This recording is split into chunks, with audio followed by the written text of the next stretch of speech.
Hello. How's it going?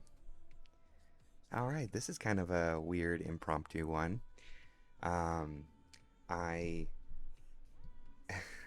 Greetings. How's it going, Tom? This is kind of a weird impromptu one. It's much earlier than I usually do it. Hi, puppy. um, wasn't feeling particularly great. I didn't really feel like doing too much else other than like just opening and unboxing cards. I also uh I also went to the card game store and bought all of the Lorcana they had left, which granted was not a lot. It was the only card game store in all of Seattle that had Lorcana. Um, but I did buy it all. And I played it for like 8 hours or so today, so I got a pretty good idea of what it was and how fun it is and stuff like that. So I just kind of wanted to. I was gonna save this for tomorrow, my midnight chill stream, but I uh, I don't know. I was just kind of really wanted to open it. Wasn't feeling particularly good. Thank you. Yeah, I mean, I am feeling a little better than I was like an hour ago. I'm not really sure what it is. I just don't feel. I don't know. I feel like I don't know, like I'm hungover, even though I haven't had anything to drink. It's kind of weird. So I'm just trying to take it easy. I really don't want to go to sleep. It's too early. I hate doing that. So I wanted to find something that was a little chill, and I figured, especially if I'm streaming it, I'll be a lot more inclined not to just go to bed. So, I thought what would be fun is to just open up. So I have. Let me go ahead and switch to my phone cam and move this out of the way. I have so many things on my desk now because it I have I have an insane amount of products. So I have this Lorcana. This is the Illumines Trove, which according to them is the like ideal thing, or like it's the most expensive thing they have to offer, which is to me is kind of wild because it only has like 8 booster packs and everything else in it. I think is just like um, it's just like I think they have like deck boxes and stuff. Oh yeah, here's the stuff on the back. It has like I think that's the full um, card list. There's deck boxes, card carrying thing. I haven't heard any of those things are particularly great, to be honest. The packs are what we care about. Are you already drinking? Cheers. Yeah, I mean, on a Saturday night, chilling, I would probably be pretty down, but yeah, I'm just, some reason I don't think that'll make me feel any better. So I have the Illumineers Trove, and then I have the gift set, which is way bigger. Um, and from what I understand of this, let me flip it over and see if it says it does. This has the it has 2 oversized cards. It's Hades. I think that's the Floodborn Hades, and then it has the Storyborn Mulan. Oversized cards, and then obviously the foils of those. And it comes with a few different booster packs. It comes with 4 booster packs, and then um, 32 damage counters, which is like an insane amount of damage counters for. I played like 10 games today, and I maybe used a total of like 10 damage counters. So I don't know if I'm playing wrong or something, but I have that, and then I opened up the other two, but I do have one more starter deck. I have the ones that I opened here. I also have the booster box that I opened a few days ago that I figured we could build a deck together. And then I bought, like I said, I cleared them out. I bought the rest of the booster packs they had, which this is all they had. um, those cards are in the boosters too, aren't they? Yeah. So all of the cards in the starter decks are in the or in the booster packs. So you can open like this Cruella de Vil and this Aladdin. There's nothing special about them. Hello, welcome. I was just mentioning all of the different Lorcana things that I'm going to open up and organize and stuff today. But yeah, you can open up all of these cards in the starter decks in the booster packs. However, I will say there are some really, really good. The rares and stuff aren't particularly great in here, but there's actually some really great uncommons. Actually, since I already have one open, let me go ahead and show you. Um, so like this is, oops, that's not the um, right thing I wanted to push. I want to push that.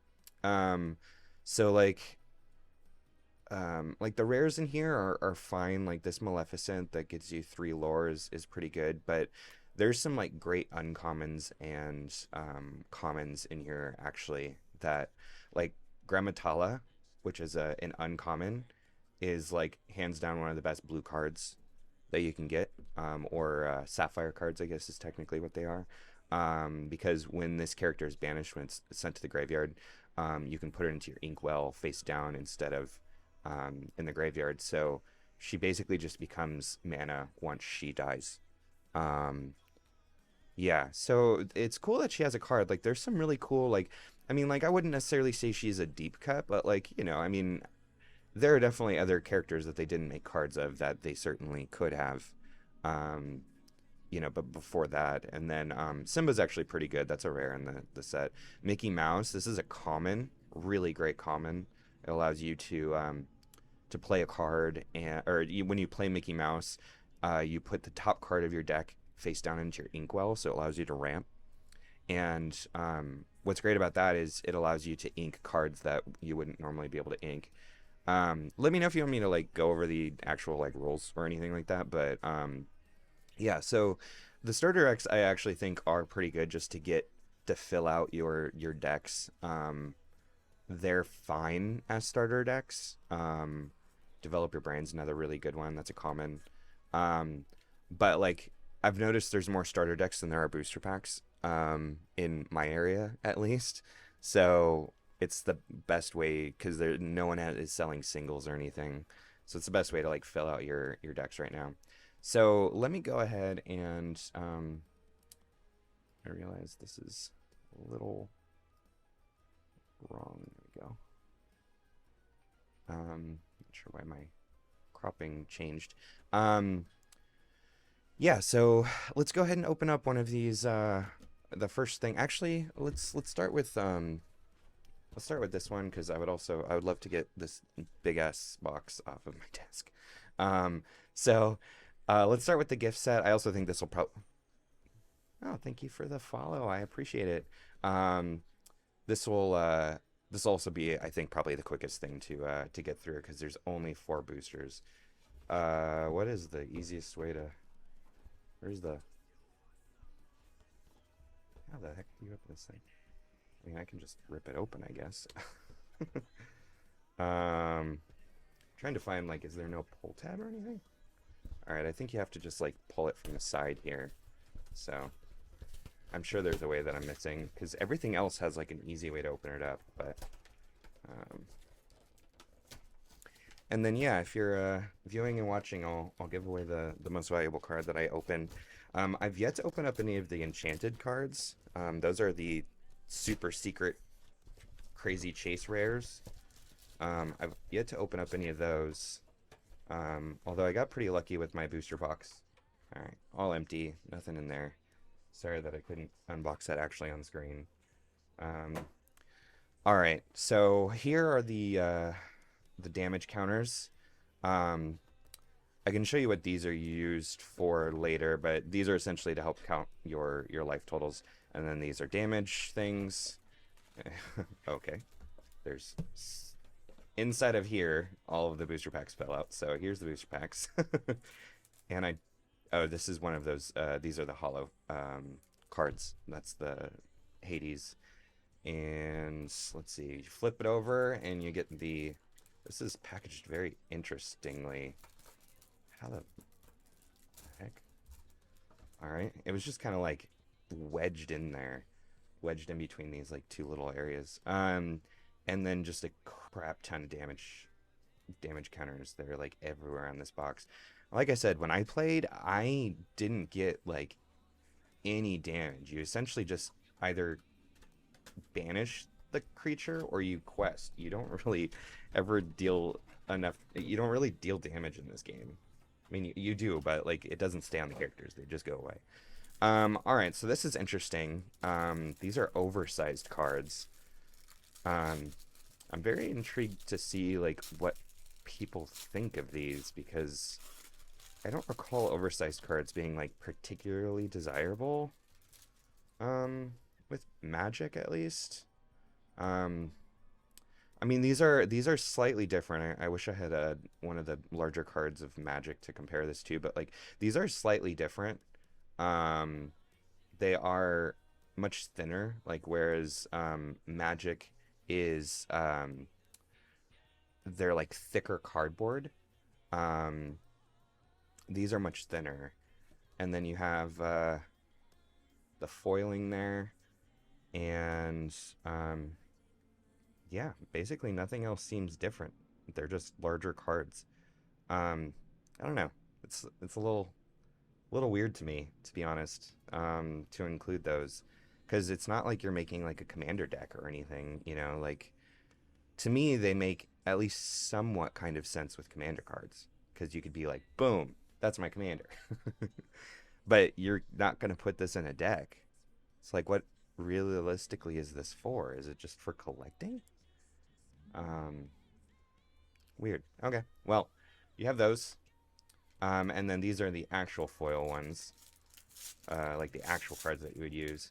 Um, I think Hades is interesting because Hades has a like meta of you wanting other villains. I did actually play a villain deck today.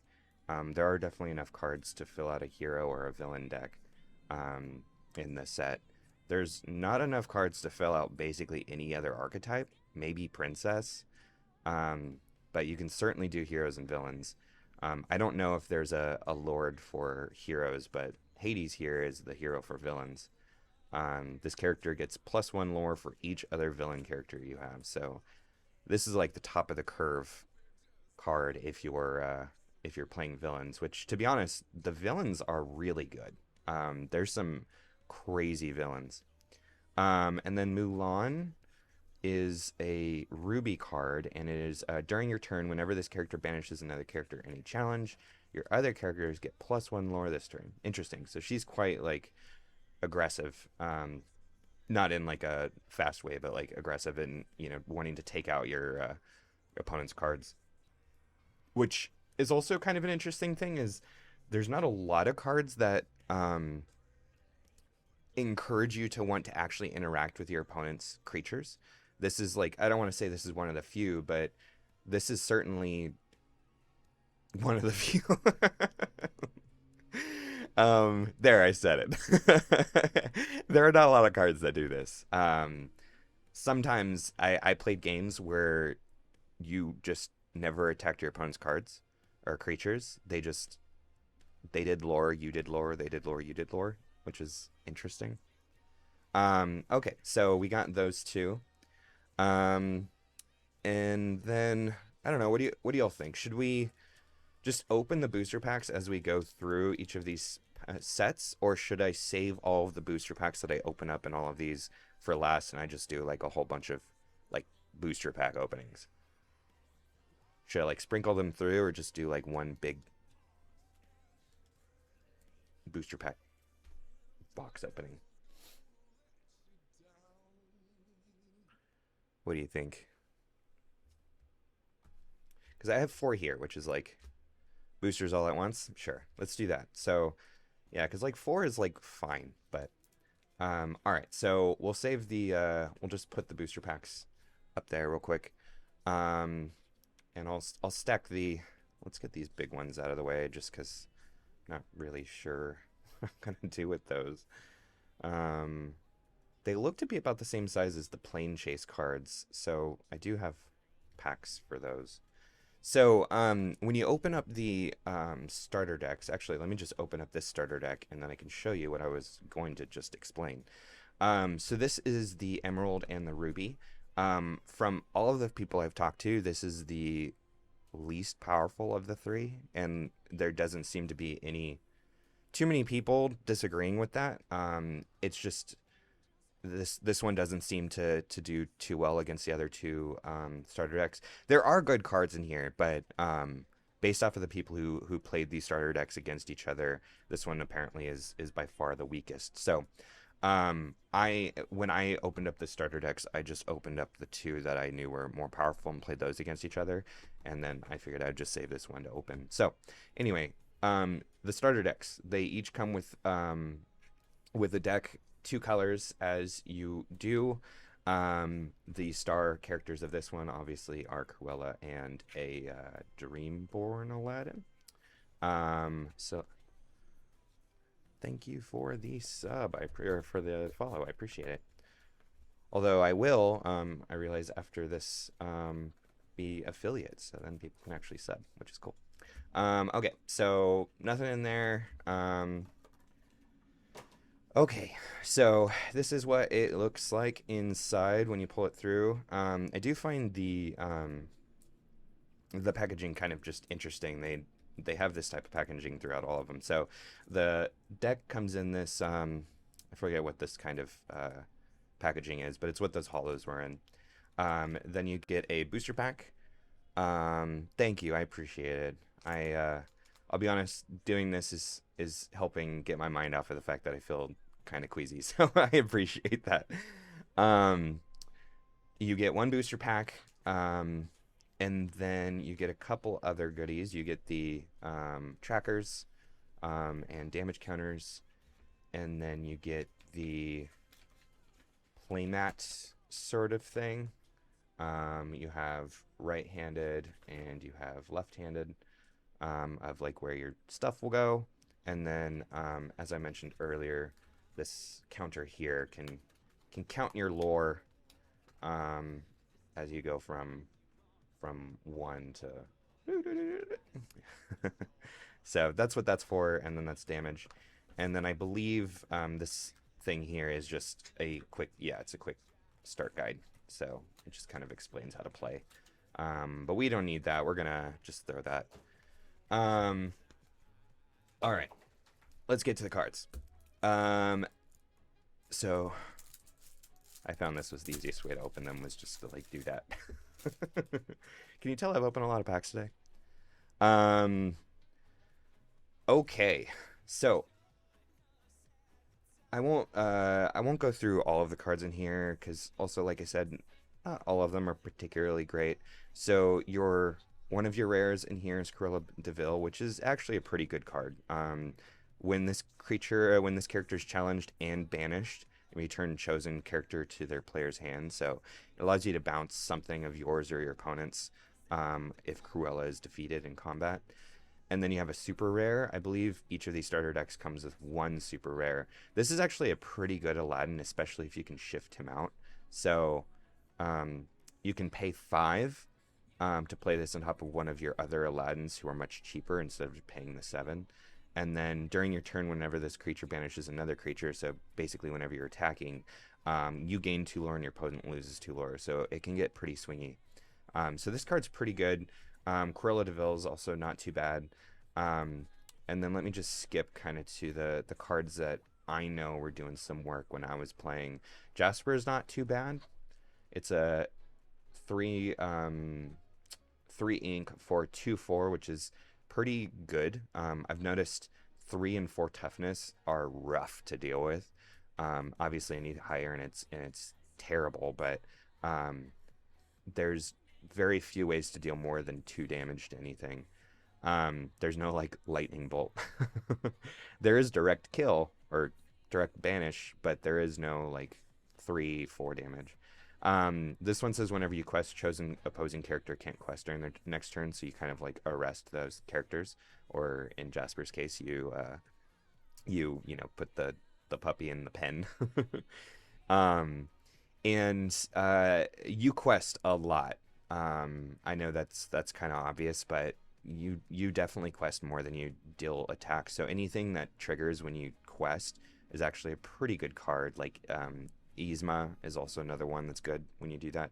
Mad Hatter did pretty well against when I was playing against it. Whenever it's challenged, you draw a card, and since it has 4 toughness, like I said, there's very few ways to actually deal that much damage unless your other opponent is playing big bulky creatures, which I wasn't. So I had to challenge Mad Hatter like 3 times to take it out with my smaller creatures. So they got to draw 3 cards off of it. So that was a pretty good card, and this deck comes with 3 of them.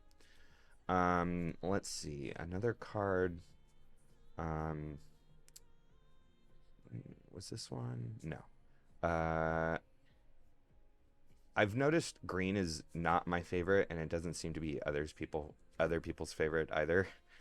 It's not that it's bad. It's just it doesn't have any great ways of getting rid of character, and removal in this game is really really good. Like I know that's normal in most games, but in this game when it's so hard to actually kill other creatures, removal is great, and green doesn't have a lot of answers to that. This Aladdin is really good, or pretty good. It's okay, but where this thing really shines is that it allows you to get the much more expensive and way better Aladdin out quicker. So this one did quite a bit of work.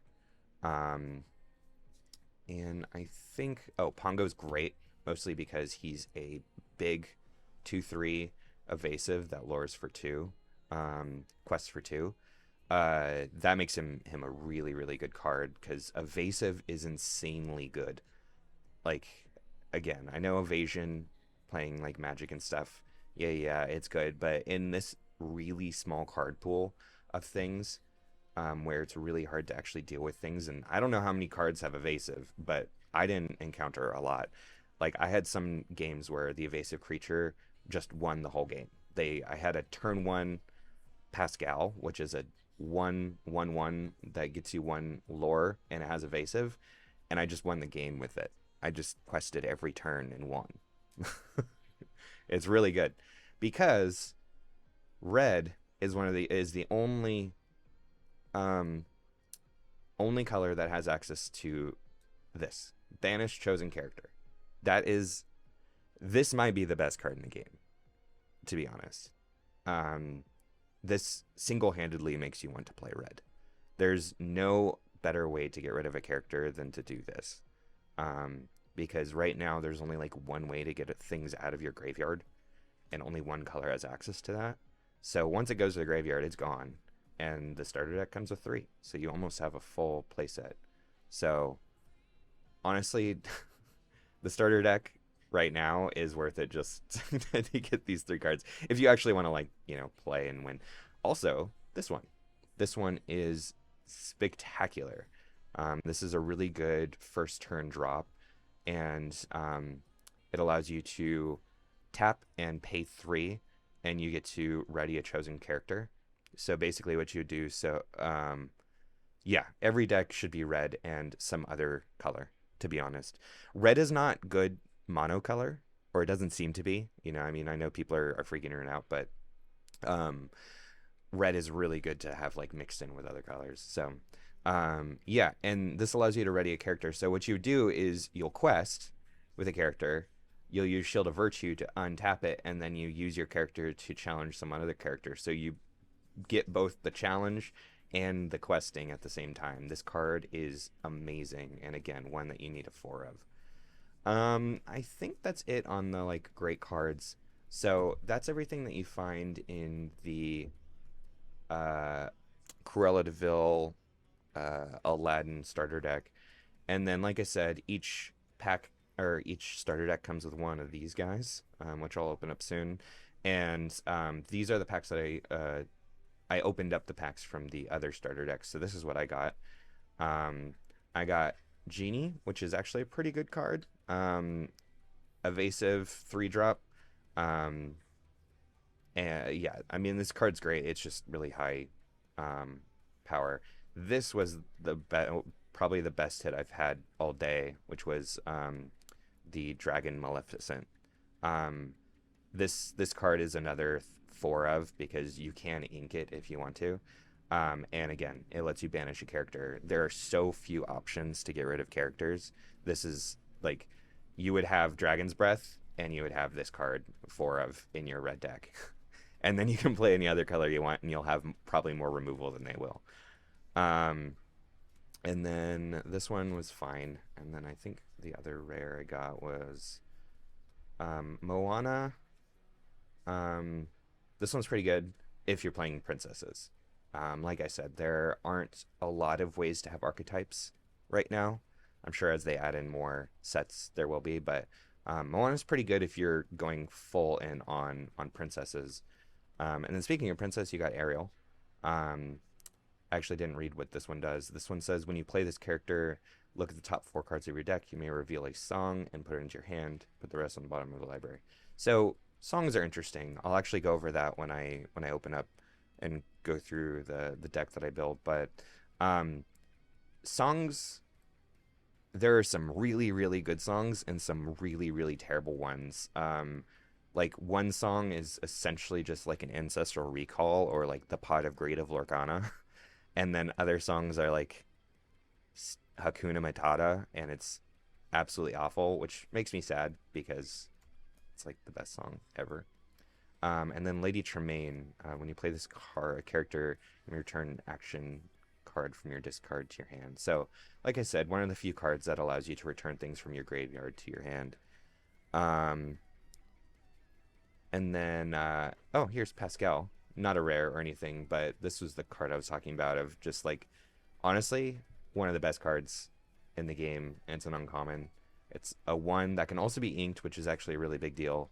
For 1/1, gets you 1 lore, and as long as you have another creature, he has evasive.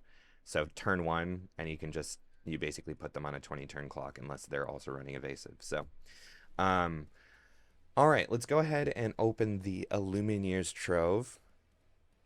Yeah, it's interesting that they haven't announced a chapter 2. I'm very curious.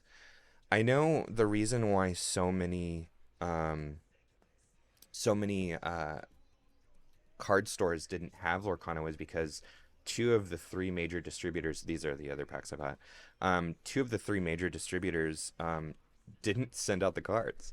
So there's a like the card game stores just literally didn't have any product. It's not that they were low on it. They literally had zero. So like I didn't even get the promo card that I was supposed to get for playing today because they literally had zero Lorcana product. Um, yeah, I am curious to see like if it's going to take them as long. I'm sure they're working on it. I'm sure they know that this was going to be popular. Okay, so this is the next thing that I wanted to open. This is the Illumines Trove.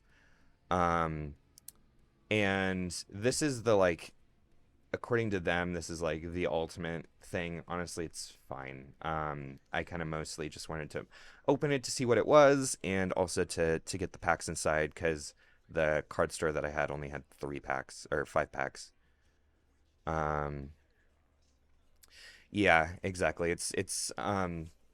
I went to or I called 5 different card game stores, and only one of them had just even had cards. Not that they were low; they just even had them. Um, and according to the stores I talked to, um, they they said they would get it on like Monday. Um, all right.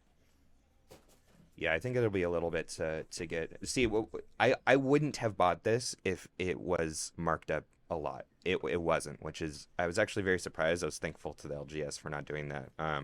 Like of course it was marked up a little bit, but dude, like some boxes are like $300, and they're supposed to sell for like 100.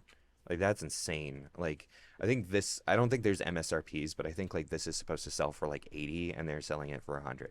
So it's like, okay, that's fine. Like I think that's an acceptable, especially when it was the last one they had. Like they could have scalped the crap out of it. um, oh yeah, the LGS that you go to has had the events today. Yeah, one of the LGSs that I went to is having an event today. Another one is the one that actually had this product is having their event tomorrow, and then that same place is going to have a draft on Tuesday, which I think is going to be interesting. This is actually draftable, which I didn't actually know that. Yeah, I'm intrigued to see where the enchanted cards go to. All right. This is the Illumineers box. So let's see. I don't know what's inside here, so I don't want to lift this too much. So you just got like different characters over here. Got the Aladdin. Got Mickey and Cruella. But yeah, some of those enchanted cards are going for quite a bit of money. And then you have this was actually featured in the trailer. I broke that down on my YouTube channel. By the way, I have a YouTube channel for the people who've been tuning in. Thank you. But yeah, I broke down the Lorcana trailer, and that was featured in it. Um, I don't think people know what the drop rate is for the enchanted cards, so they might plummet or they might skyrocket because we might find out like, oh, these like some of these are way more rare than the others.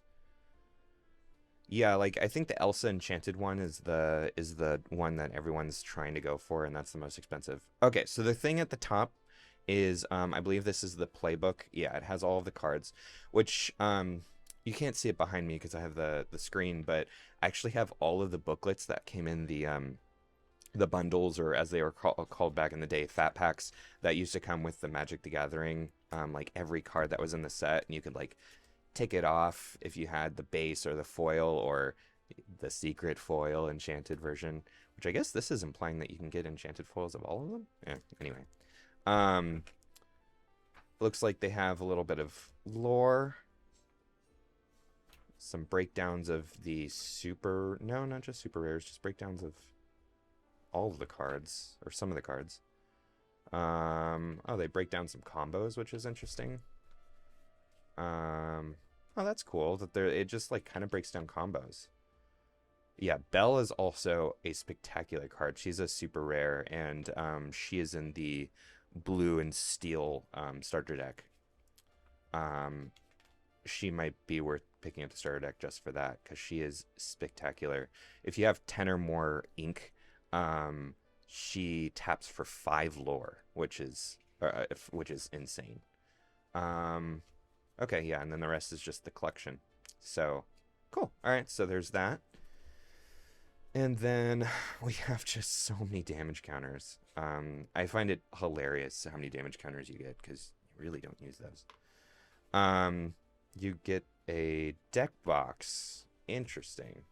That you kind of have to construct on your own. Okay, so you can like push it open.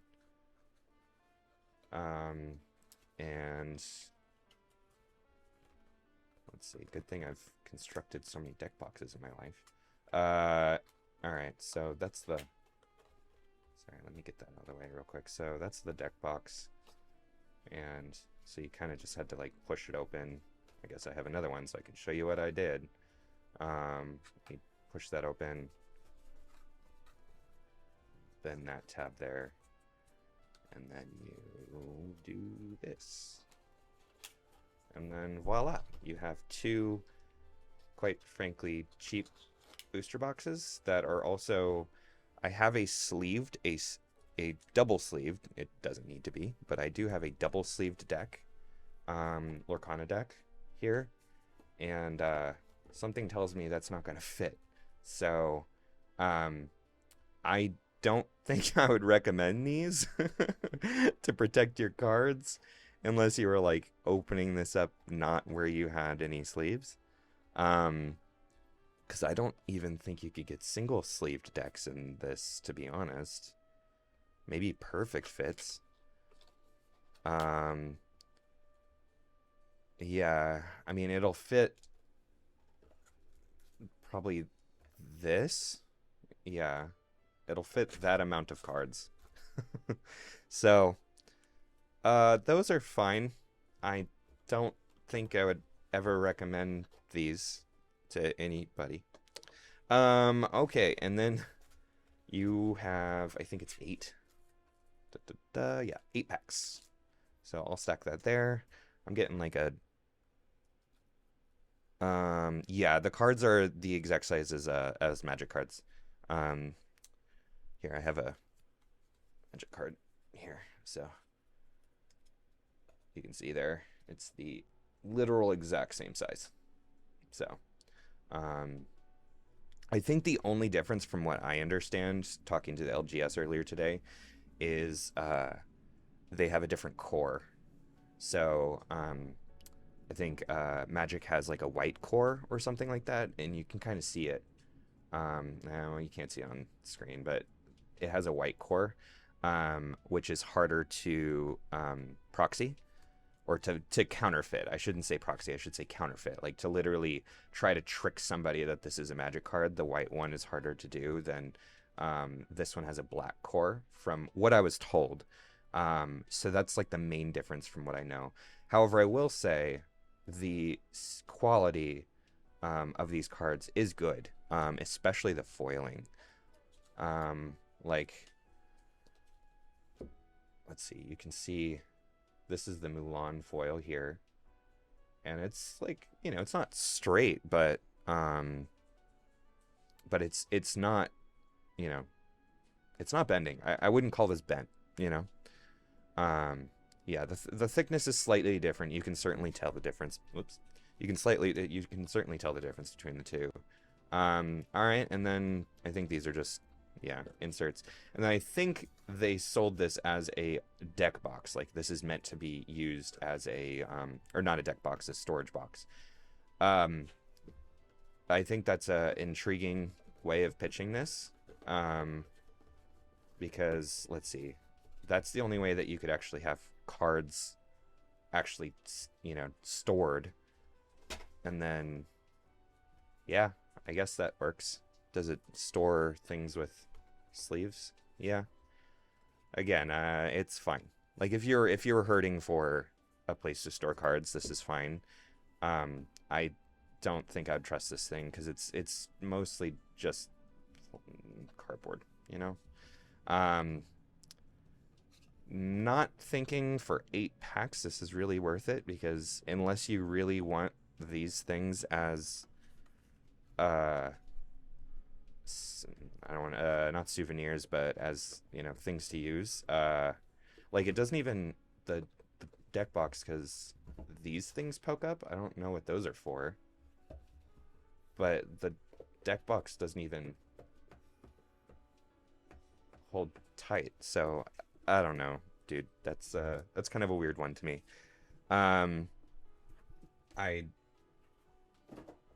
To me, so far, based off of the things that I've opened, I would only recommend the starter decks, which I think are honestly pretty good deals. And like I said, I wouldn't recommend the red and green if you're looking to, like, actually compete.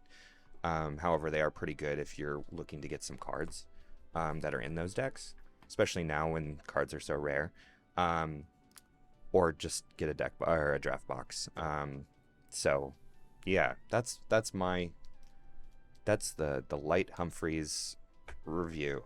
Okay, so that is all of the products, SKUs that I opened. So now we'll just open up the packs that I bought slash opened up in those products. So these were from the starter decks.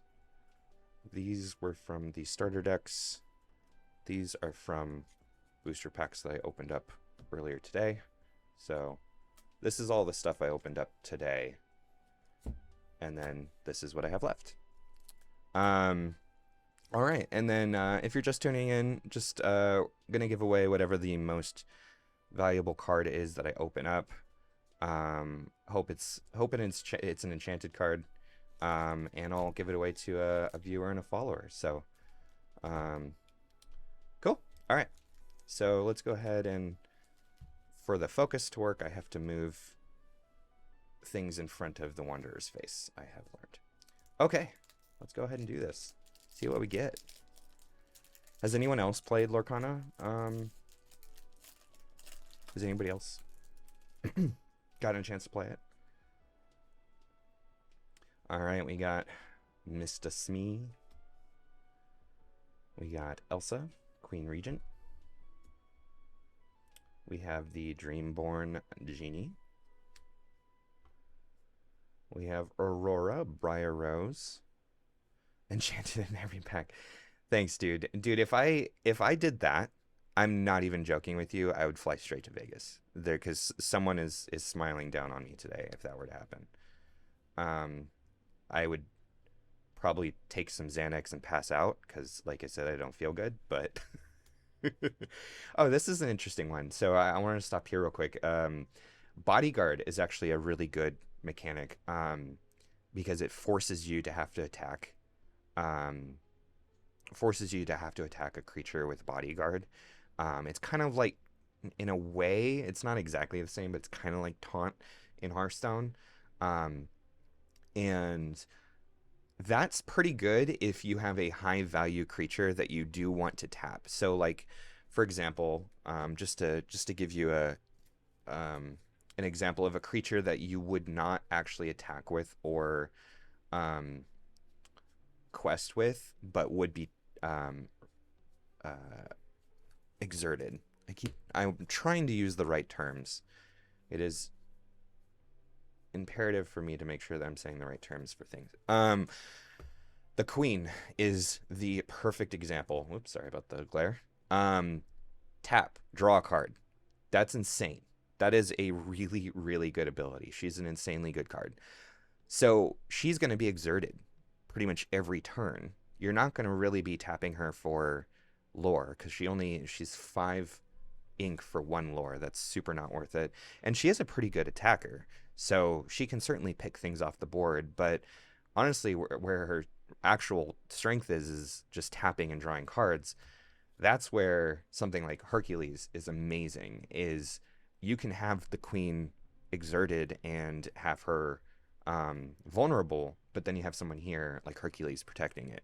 I would not recommend a bodyguard.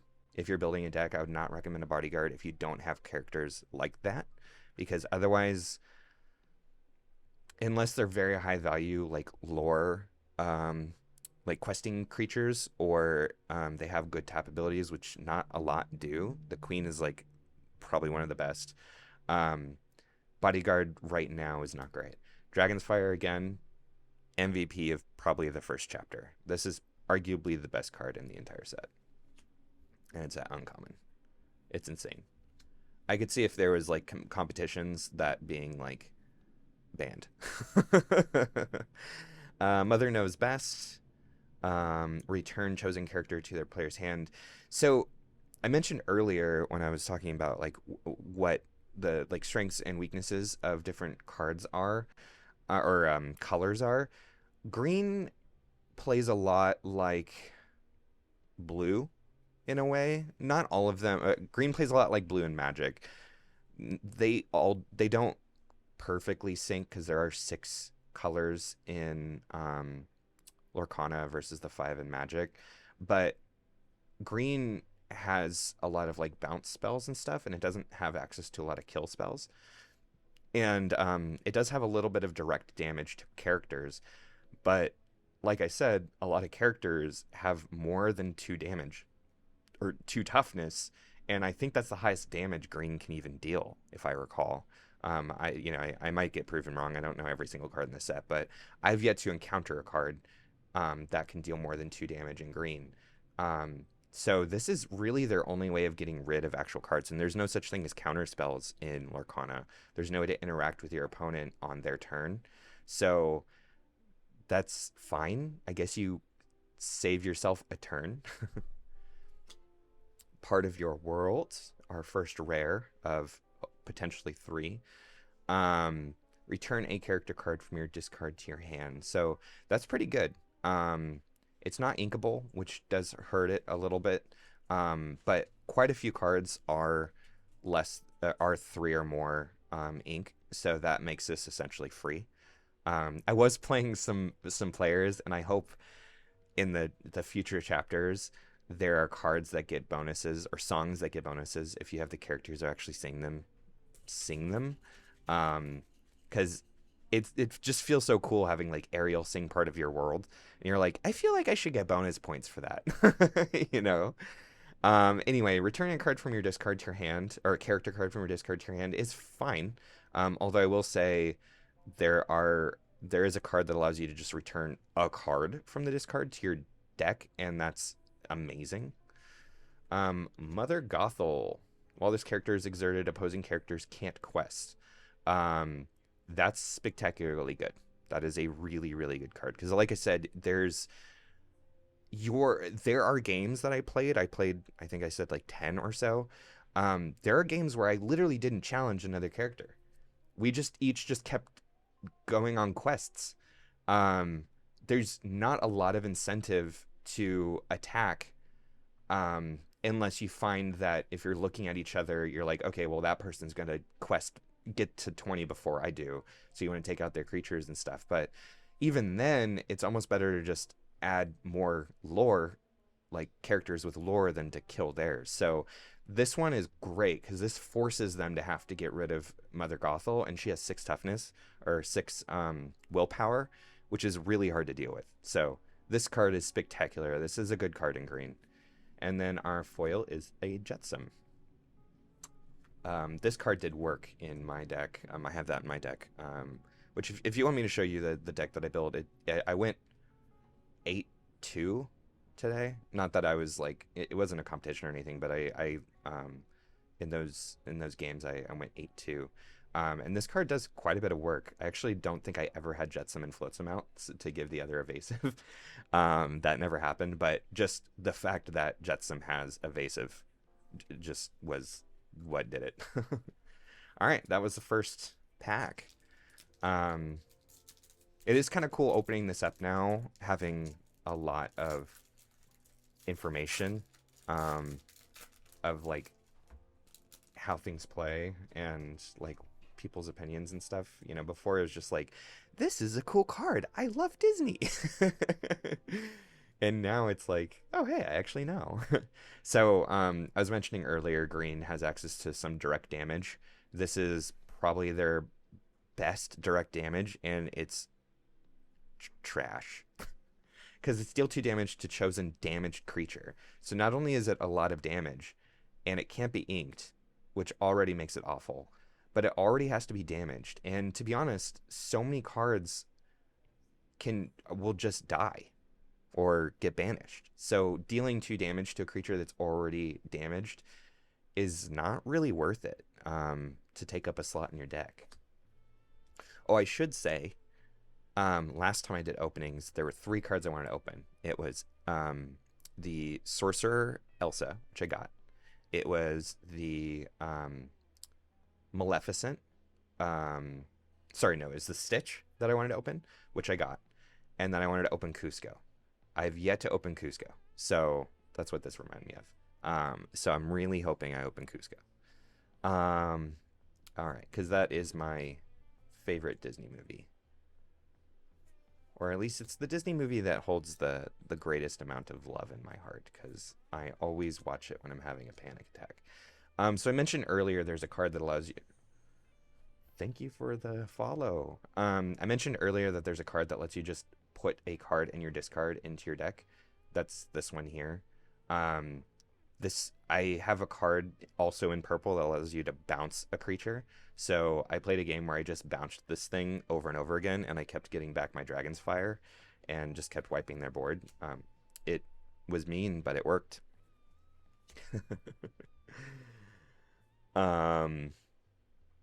I could almost guarantee there's going to be a Great Mouse Detective.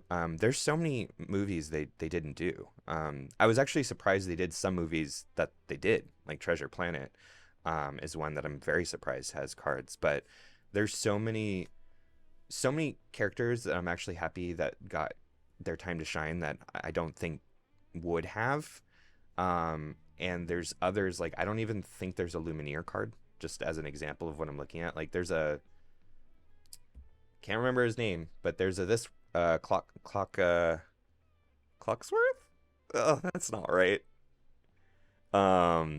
There is at least one Sword in the Stone card. It's called like Develop the Brain, I think is what it's called. Cogsworth, that's what it is. Thank you, I appreciate that. What did I say? Clocksworth? I think I said Clocksworth. There's Flotsam. Rush disappointed me, because Rush, when I played it, I always forgot it only allows it to challenge the turn that it comes out. It doesn't let it quest. I can kind of see from a game design perspective why they didn't do that, but it just, at this point, it became just a sneaky, I'm going to take out your valuable card without you thinking it was going to die trick, versus I'm going to quest for 2. I don't know. Anyway, it's I think that's my first Flotsam, so I can finally put that in my deck. All right, our other rare is Scar. When you play this character, ready your characters with 3 or less. They can't quest. Um, you, you're, are you serious? Is it? I wanna believe you. I have to look that up. There's no way. Really? His name is Ding Dong in in Spanish. That's hilarious. Um, it's fine. This card is fine. Um, yeah. And then the foil is Timon. Oh, it's cute. Tastes like chicken. All right, on to the next one. Let me know if I'm like going too slow or too fast. Still learning this whole stream thing. I appreciate y'all hanging out. I'll be giving out the most valuable card to a follower and a viewer. Stitch. My favorite character. I was wearing a Stitch shirt earlier. I don't know why I took that off. Yzma actually was a surprisingly good one. I mentioned earlier in the stream. I'll repeat it for those who weren't here, but um, because you quest so much more than you challenge. Like I said, you can have games where you just go back and forth questing instead of challenging. Any character that triggers off of a quest. So Yzma is whenever this character quests, look at the top card of your deck, put it either on the top or bottom of your deck, is spectacular. This card does absolute work, and it's in purple, which is a very strong color. And what I will say, this reminds me of another thing that I noticed, is you go through so many cards, and I know it's obvious that in every card game, card draw is good. Right now, there are so little cards that let you draw, and you're basically -1 every turn because you have to burn 1 card to create an ink and then use that ink to play another card. So you're essentially playing 2 cards per turn, but you're only drawing 1 card per turn, so you're losing 1 card every turn. That until you stabilize, you're pretty much always lacking a card. You're always going down, and almost every game I played, except for in my hand, almost every game I played, my opponent ended up just top decking. They ended up just pulling straight from their deck. So anything that allows you to filter cards or draw cards is insane, and that's Purple's thing, which yeah. So she ate almost every one of your fire the cannons. Yeah, because she's a spectacular card. I will actually say she actually ate a lot of fire the cannons for me too. For those who don't know, fire the cannons. I don't think I've opened one. Is a direct damage spell. And she always pretty much got that. Also, there's not a lot of discard, or at least I didn't encounter a lot of discard spells. I can't say definitively if there's a lot of discard spells, but for the same reasons I just said, that card draw is really good. The opposite is also really good. You're going to get them down to literally top decking much, much quicker in this game than you would normally. Donald Duck. Ward is also pretty good. Opponents can't choose this character except to challenge. However, I will say Ward didn't come up as many times unless it was Aurora, who gives all of your creatures Ward. Then it became insane. So Aurora is actually one of the best cards in the game, based off of my experience. All of this stuff is just my experience. So if you go somewhere else and they say I'm wrong, that's probably go with them. Oh, Crunk. Heck yeah. Oh, yeah. It's all coming together. All right. First rare. Do it again. Turn action card from your discard to your hand. Yeah, I mean, action cards. There are some amazing action cards. I don't think any of them are in green. But there's some amazing red ones. Like you could return Dragon's Fire, like I said, probably the MVP of the game, or the purple card that lets you draw 2 cards. All right, second rare is Ska. Um, when you play this card, chosen opposing character gets -5. This one was hilarious. Someone played this played this card against me, but they just played it on my Pascal. I mentioned this earlier, but Pascal is just a 1/1 for one that has evasive, and I won that game because I had him on the first turn, and I just quested every turn for 20. Well, probably it was probably less than 20 turns, but every turn, and they were just tired of not being able to deal with Pascal, that they played Scar and gave my 1/1 -5 attack, so he was a -5/1. And then the foil is one jump ahead.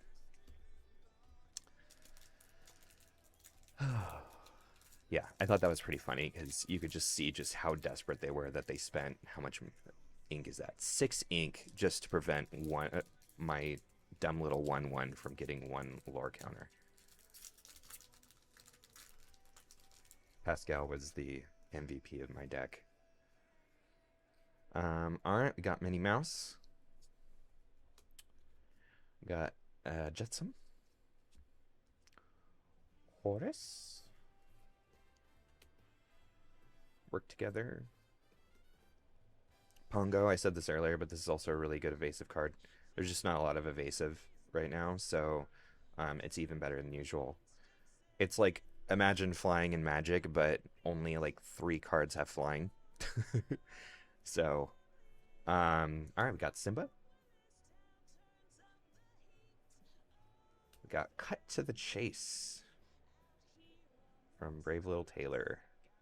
I mentioned earlier, Rush is fine. So the fact that you have another card that just gives something Rush, I think makes this probably a pretty terrible card. I don't know if anybody else has had any other experiences, but okay, now this card. This card is insanely good. I totally forgot about this one. So again, another purple card. I think purple's a really good color. This is an item, so it stays on the. It's like an artifact in Magic, if you're familiar with those terms instead. It stays on the field. It's a permanent, and it's just tap. Look at the top 2 cards. Put one on the top and one on the bottom of your deck. So it's essentially a Sensei's Divine in top. And being able to filter your cards when there's so little card draw in this game, and you're top decking, for the most part, is there's so many must adds when it comes to purple, and this is absolutely one of them. I don't think you'd want 4, like a full playset.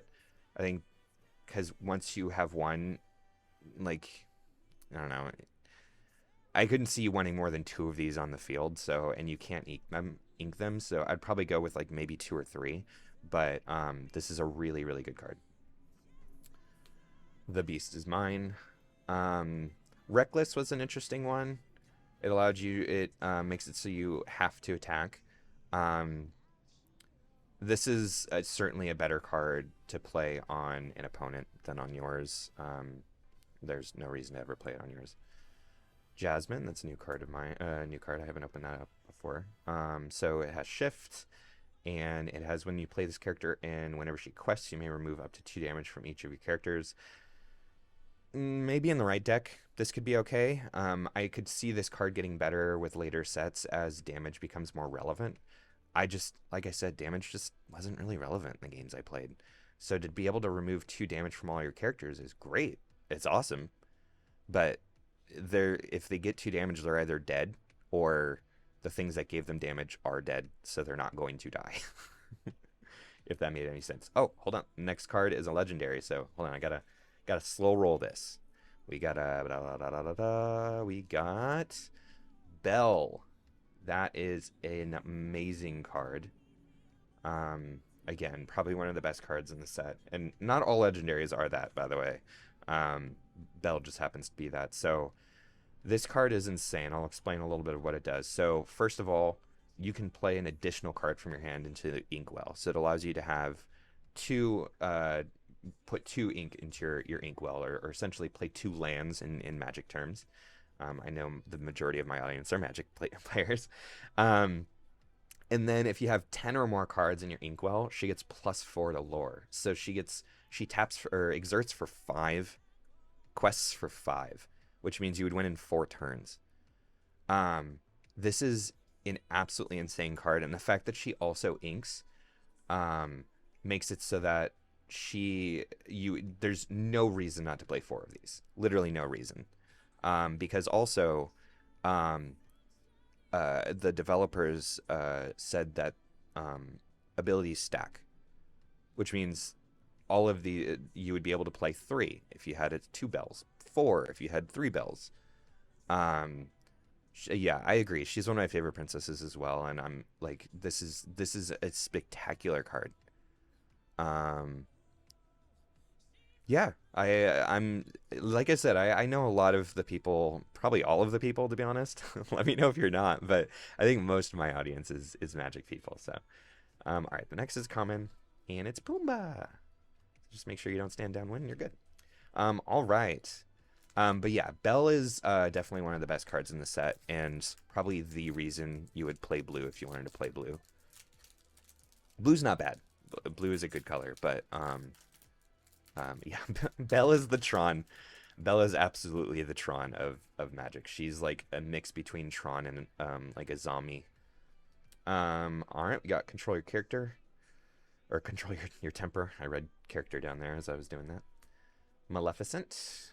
You know, kind of a mid card, you would think. I kind of just tossed this one in there because I needed to fill out my curve, and the fact that she lets you draw a card, actually great in this game. Don't sleep on drawing cards. I'm very interested in seeing how they handle that with future sets. But yeah, another evasive character, and she also grants evasive, so that's a pretty good green card. Probably one of the better green cards, to be honest, looking at it. Banish this item, remove up to 3 damage from chosen character. Probably trash, honestly. Again, damage will probably become more relevant as more chapters come in, but it was just not relevant in most of the games I played. Goofy, an evasive character, again, in red. Red is a good color. You got Simba. This one allows you to filter, so draw and then discard. I believe that is, I can never get these two. It's either looting or rummaging. I think it's looting. Someone from Magic, correct me if I'm wrong, but I think the draw and discard is looting. Having played Magic for 23 years, you would think there are... Okay, thank you. So it is looting. You would think that I would know those. Triton, I think has the highest willpower in the entire game. It's 9. I haven't seen a 10. There might be, but I don't think I've seen one. Each opponent chooses and discards 2 cards. So that's an interesting thing. So I didn't get to, excuse me, I didn't get to, but you can actually play this multiplayer. And according to some of the developers that I've watched interviews with, apparently it's actually more fun playing it multiplayer. They recommend 4. 3 is fine as well. It's not like Commander. 3 can work well. They said more than that, and it takes too long. But so this is interesting. Discarding 2 cards is intense in a game like this right now, and then the fact that it's each opponent is pretty good because you can choose. Yeah, so there is a draft format. I don't quote me on exactly what it is because I just learned that there was. And if someone in chat knows better than what I'm saying right now, please love for you to put it in there. But from what I understand, it's actually 4 packs. You open up 4 packs as opposed to 3 in Magic. You open up 4, and yeah, I think all of the other rules apply, and I think when you're building a deck normally, like in constructed formats, you can have either monocolor or dual color. That's the maximum. You either have, red and blue, or gray and green, or you can have monocolor. But in draft, I believe you can just put the cards in that you want to put in. Someone correct me if I'm wrong, but I think that's the draft format. Then obviously the 4-player format is just constructed, but oh shoot, that was the rare. Dang. Anyway, I haven't played it though, but I will play it on Tuesday. So I can definitely report back on the Wednesday stream. For those who are new, by the way, I normally stream Monday and Wednesdays. at midnight with very similar content. It's not always Lorcana. I have uh, a lot of other card games, but it's all TCG stuff.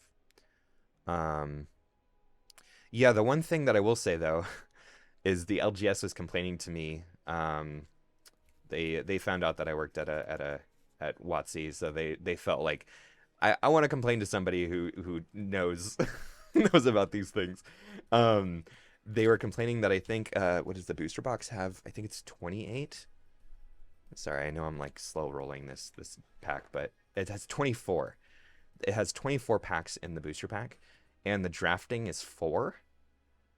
That's insanely inconvenient because it means that you can only draft with 6 people if you want to do a full box. And if you want to have a full pot of 8, you have to open up 2 booster boxes, and also you'd have to open up 2 if you wanted prize support.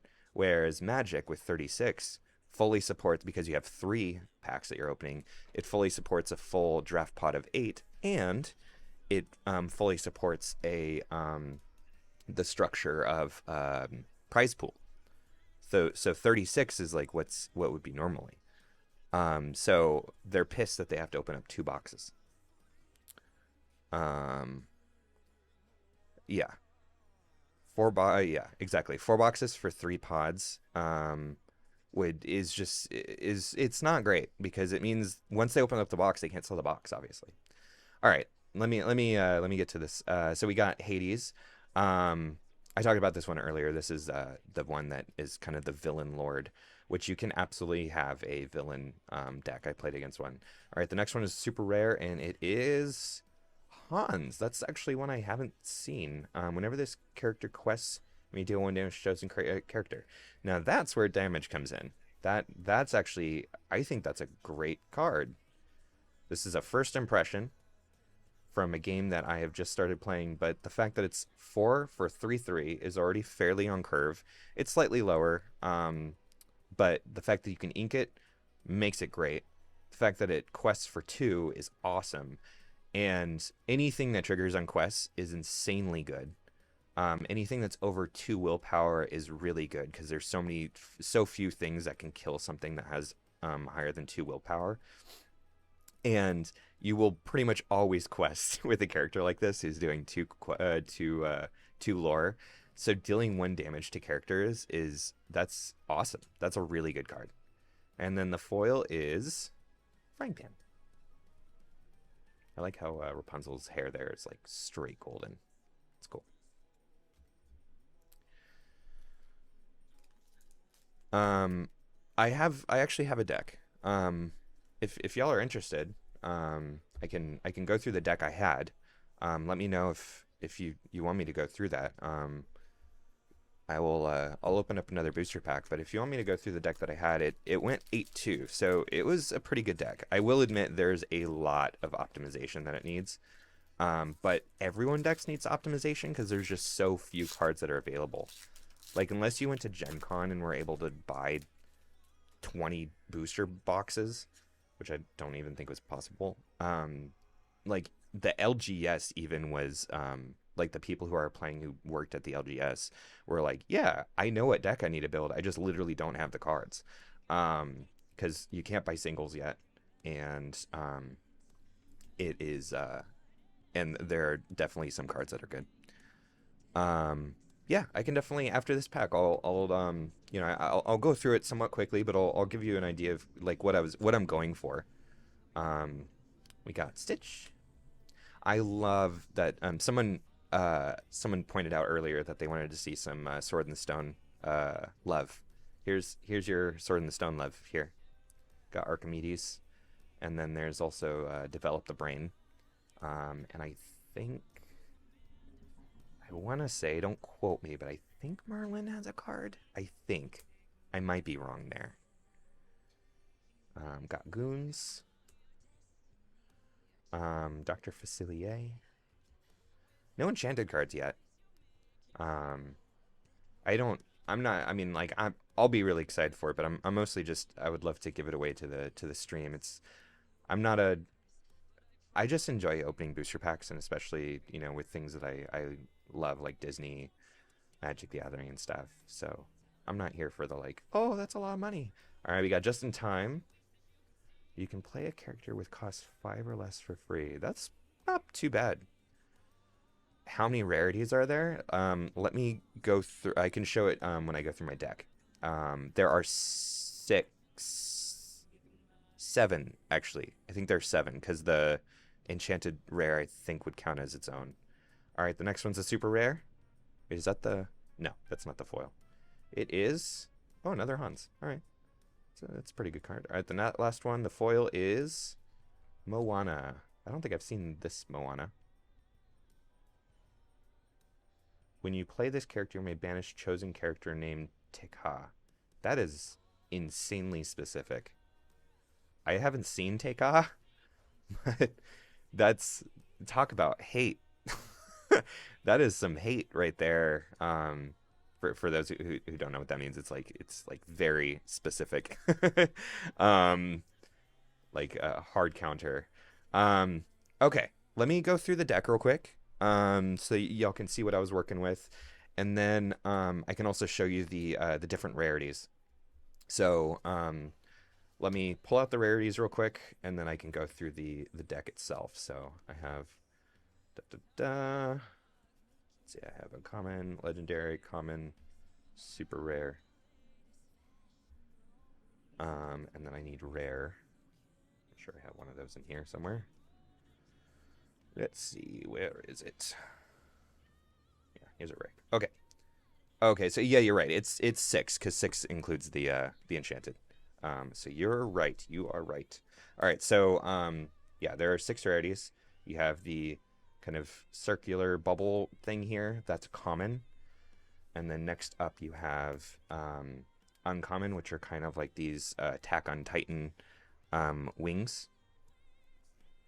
And then next up you have, I think it's just straight up rare, is these kind of like Triforce looking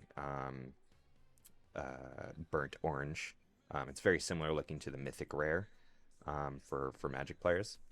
Next up is super rare, which is I've always thought kind of weird, to be honest. I mentioned this in my kind of breakdown when I was my first impressions breakdown, but this is super rare, but it's silver, and in my brain that just does not work. But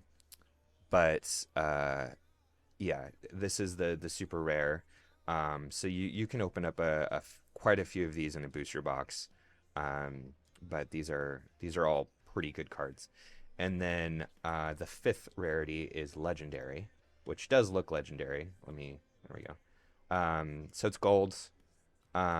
Surprisingly, at least from what I've seen, there's no holo stamps on these things. I'm going to be very surprised, especially with how collectible this game is, about counterfeits. So I would just say be careful, y'all. But yeah, I don't think there's any holo stamps on this. But that's the 5th rarity there is legendary. You get, I think I opened up 4 or 5 in my box, and I think I was slightly above average in my booster box. And then like Chaotrix said, the 6th rarity is enchanted. I don't have any of those to share, but those are the you know, the ones you really want if you're looking to be collectible. They're just the same cards. I think it's only legendary cards. Someone correct me if I'm wrong. I might be wrong there, but it's the same cards. Like you can get this card in enchanted, but it has a special foiling, and it's borderless, and it has a special art and stuff. So all right, so let me go ahead and go through the deck. So as you probably saw, I'm a purple red, or otherwise known as amethyst and ruby. Oh really, only 1 card per color. Interesting. Yeah, so interesting. I know Elsa's one of them. I don't know who the other legendaries are. If you know that, I would be very interested in knowing. But yeah, so the point of this deck, as I was building it, I'll be honest, I just pulled this Elsa, and I thought it was awesome, and I think it's a really cool card, so I just tried to build around this. So she's one of my favorite characters, so I thought it was a cool one. So what she does, just to let you know, is you can observe when she comes into play. You can exert two chosen characters. They can't ready at the start of the turn. So you basically lock down, arrest, freeze. You know, choose your term. A character, or two characters on their side.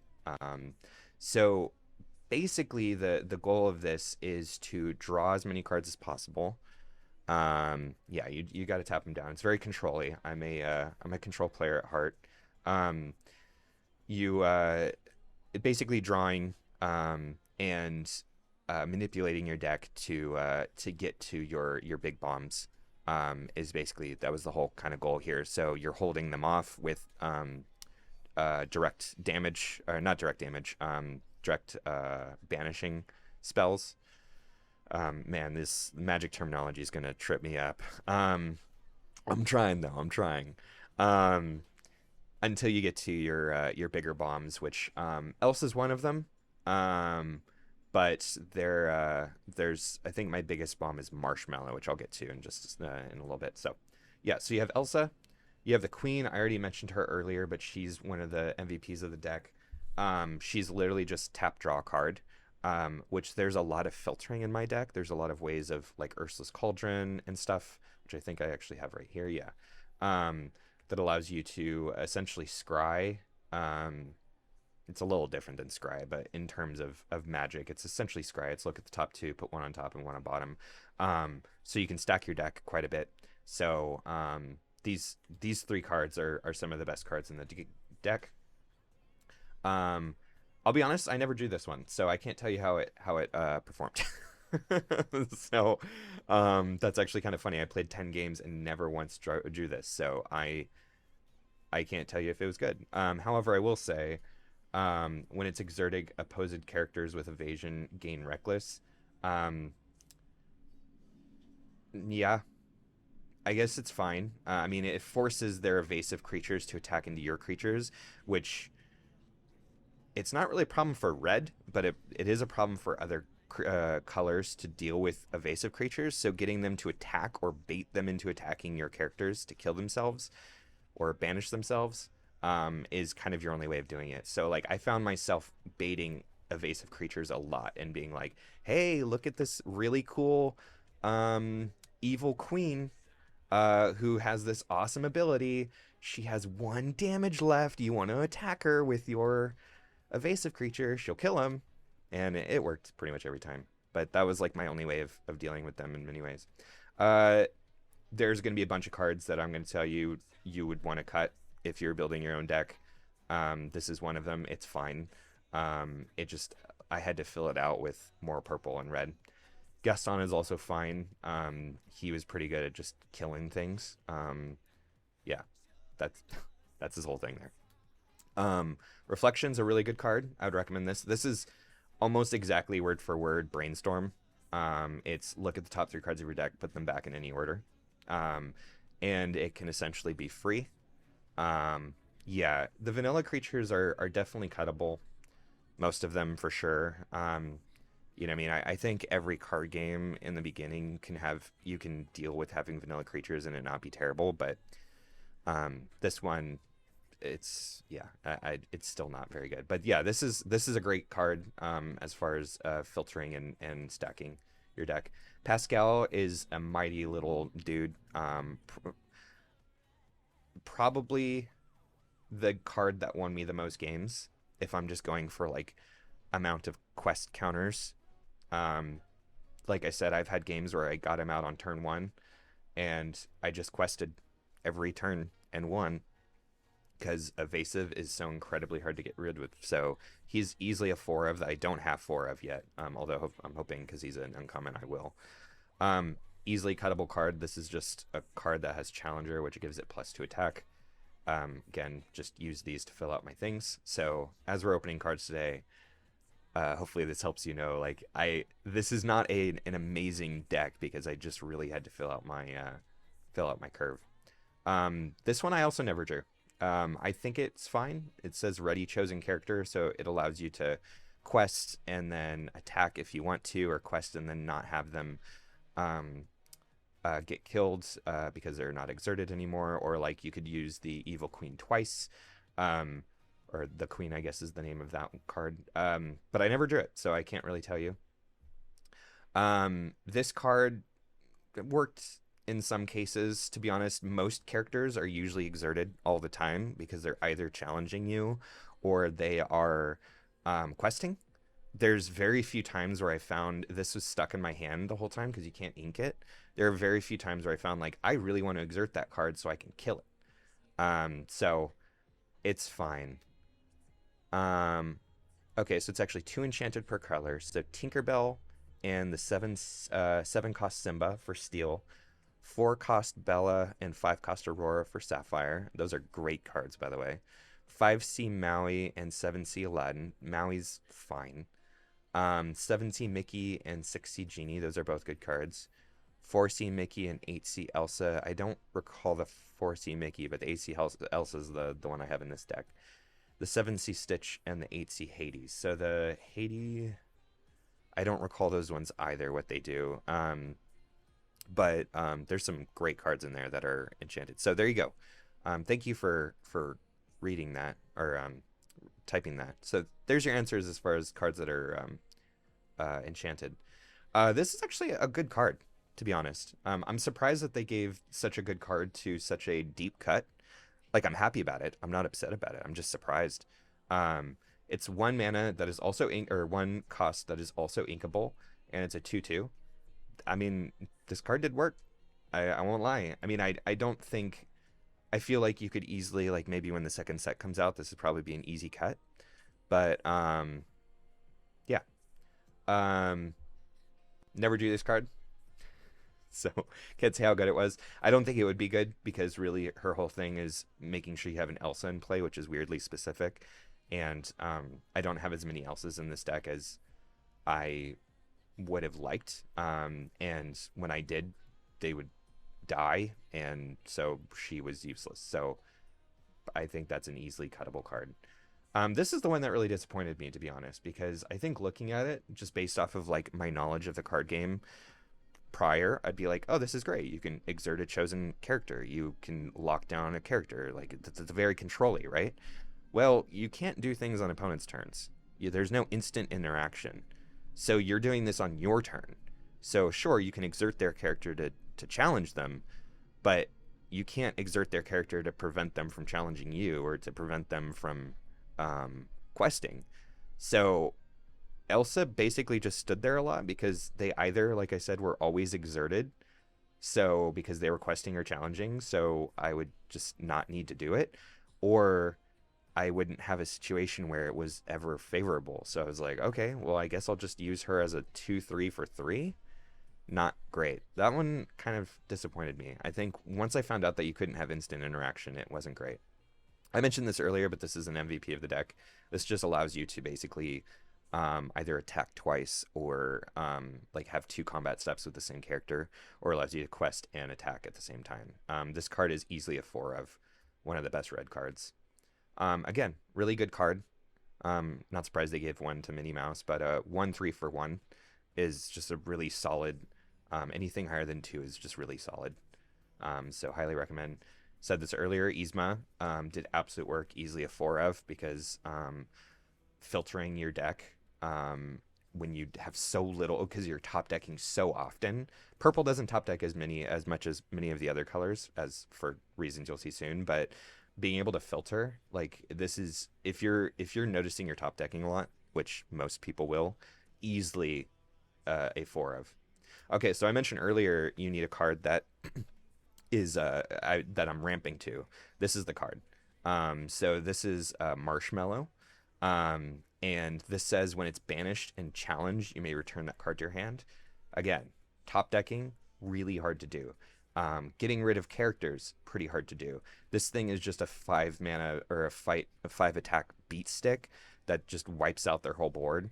And when it dies, it just comes back. This card is spectacular if you're going for this kind of strategy. The only card that made this super sad is let's see, is the Dragon's Fire, which is hilarious. Because it just makes that card so much better. Like I mentioned earlier, this is probably the best card in the entire game. Um, it's just very simple. Just banish chosen character. At that this doesn't return to your hand because of that. Because it says very specifically it was banished in a challenge. So I remember playing this and I was like, all right, well, here we go. And they're like, yeah, I'm gonna play Dragon's Fire. So anyway, proof for the fact that Dragon's Fire is even better. Donald Duck, solid card. Easily cuttable if they come out with better cards, but it's not bad. I mentioned earlier this one I underestimated. I didn't really see how good draw was. I know drawing is good. I'm not that bad of a Magic player. I know drawing is good, but um, it's so much better now. In it's so much better in Lorcana because there's so few ways to actually draw cards that this is actually a solid card. Surprisingly solid. This is a pretty good card too. It allows you to your opponent loses lore. It's the only card it's this and the other Aladdin are the only two cards that I can mention off the top of my brain that interact with the opponent's lore. It's super rare right now, so it's a fine card. It's not bad. I think it made even better when it allows you to shift into the higher rarity Aladdin. But already did Gaston. Be Prepared is a spectacular card. It's Wrath of God to my Magic friends. It could also theoretically be a free Wrath of God, which is insane because it's a song, so you can have a character that costs 7 or more sing the song. And it banishes all characters. So what I noticed when I played this or when other people played this was you would just quest all of your characters, get a few out there, and then you would play Be Prepared and wipe the entire board. Again, easy 4 of, well, 3 or 4. I will say it can't be inkable. I just noticed that. So you might want to be a little hesitant on doing 4, but this is an amazing red card because there's so few things that directly kill creatures. I found that being something that really, really helped. This card is only good. It gets +1 power for each card in your hand. This card is only good if you're playing a deck kind of like mine that allows you to draw so many cards, because almost any other deck, his attack would always be 0 because you always have 0 cards in your hand, or you have 1 card in your hand because you just drew. Olaf is a solid card. Again, he's the exact same card, minus obviously the Olaf parts of it as Minnie Mouse. Like literally the exact same card. 1 3 for 1 inkable, quests for 1 lore. So for same reason she's pretty good. Same reason that Olaf is good. Yeah. I think 2 is absolutely. I think you could make an argument for 3. I think 4 is way too much. Um, I know I said easy 4, but I noticed it wasn't inkable. That's what makes the difference there, because otherwise you just have a 7 cost stuck in your hand. Already did this one. Already did this one. Did this one. Okay. Mickey Mouse. Just a solid card. I feel like they just pushed this card, to be honest. Like, probably at least top 10 best cards in the set. It's 8, which makes it expensive, but the fact that you can ink it makes it not as bad. And that it's a 5/5 with evasive is insane. And that it goes for 4 lore. I don't think there's any other cards that go for 4. Other than Bell when you have 10 ink. So anyway, crazy card. This is actually the card. I'm gonna send this out tomorrow. I just wanted to use it for the games today, but someone actually won this one for my last live stream, which is a good reminder. If you're viewing and following, I will give away the most valuable card that I'm opening. Maui, I think I mentioned this earlier, but it's fine. It didn't really do too much for me. I can see reasons why it would. It feels like it should, but I just never came to a point where it was good. You win with 20 lore, 20 or more lore. Rafiki killed so many things. Um, just no one wasn't expecting a 3-3 with Rush. So he did work. I think he's kind of cuttable, but he did work. Another one of the best cards I think in the set. This is Pot of Greed. Like it's almost exactly Pot of Greed. It's uh, it's 3 ink, which can be inkable, and it can also be sung because it's a song. Um, and it's so low because it's so low that so many characters can actually sing it. Um, More often than not, you're just drawing 2 free cards, or I suppose that the cost is exerting one of your characters, but just drawing 2 free cards. This is easily a 4 of because you find yourself so low on cards, um, that this easily was the reason why I won so many games, is because I just had so much more card advantage than my opponent. It's funny that these are next to each other because um, Magic Broom is the card that allows you to, whenever you play it, you can reshuffle a card from your discard pile into the player's deck. So what I would do is I would play this, then I'd play this and shuffle this back into my deck. And I already have 4 of these, so you're just filtering through your deck. People didn't like that. I would also do that to Dragon's Fire. Oh, here's another Sword in the Stone one. I forgot about this one. This is Befuddle. It's actually, again, this is the reason why it's funny that these are all together, because this is a combo I kept doing. Is I would play this, draw 2 cards, play this to return this to my deck, and then I'd play Befuddle to return this to my hand, and then I play this again to return this to my deck when I played it later. So, yeah. This card is very good. It's a 1/1 for 1, but she quests for 2 lore. So that means on turn 2, you're already questing for 2 lore, which I don't think is possible with any other card. Another Marshmallow. I already went over Marshmallow. Dr. Facilier is really, really good with Friends on the Other Side, which is not surprising at all, because it's literally his song.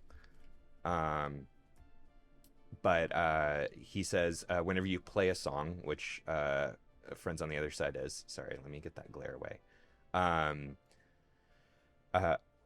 You may look at the top 2 cards of your deck, put one on top of your deck and the other on the bottom. So this actually brought up an interesting moment. No one had an answer as to whether Lorcana, hi, hi Finn. No one actually had an answer, including the judges, if Lorcana uses a stack. So this was the only time, because there's so little actual interactions with the game, because there's no instant interactions. This was the only time I found that the stack was ever actually really necessary, because I played a game where the person insisted it did not use the stack. And so I was like, okay, let's say I theoretically have Dr. Facilier on the field, right? And then it says, whenever you play a song, you look at the top 2 cards. Now I'm going to play a song. If we don't use a stack, right, then the trigger would happen after the friends on the other side, not before it. So then you would draw 2 cards, and then Dr. Facilier would have you look at the top 2 cards. But in Magic, you would play this, and then you'd play a song, and then the trigger would happen. So then that would happen on the stack. So instead, you would look at the top 2 cards, you'd filter them, and then you'd draw 2 cards. So you would actually be able to see the 2 cards that you drew. Ravensburger actually answered this specific interaction. The song resolves first, then the doctor. Okay, so it doesn't use the stack.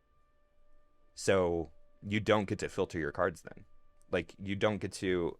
If I have this out, and I play Friends on the Other Side, I draw 2 cards before I get to look at the top 2 cards, even though the trigger would happen because I played a song. Am I reading that correctly? Because that's so weird to me. That's just, I don't know, to me, that makes like flavorfully makes sense, right? Like even if we're not even thinking this from a game design perspective. Sorry, I'm going on a little bit of a rant, but you're coming along with me on this. Um, Dr. Facilier lets you look at the top two cards, and his song, literally his song that he can sing because he's three and it's three, allows you to draw two cards. Does that not make sense? It's like they designed this card to trigger off of Friends on the Other Side, but it doesn't.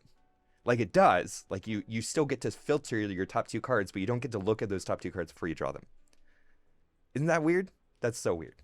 Anyway, I played a few different games different ways because no one seemed to have the answer to that. I'm glad that there is an official answer to it though. Okay, sorry, I went on a little bit of a rant there, but that came up so many times, and it was spectacular to me that no one knew an actual answer. So the people who are familiar with Magic, we just did it by the stack because that makes sense. But the people who hadn't played Magic, which there was actually a decent amount of people that I played that had never played Magic, which I find fascinating.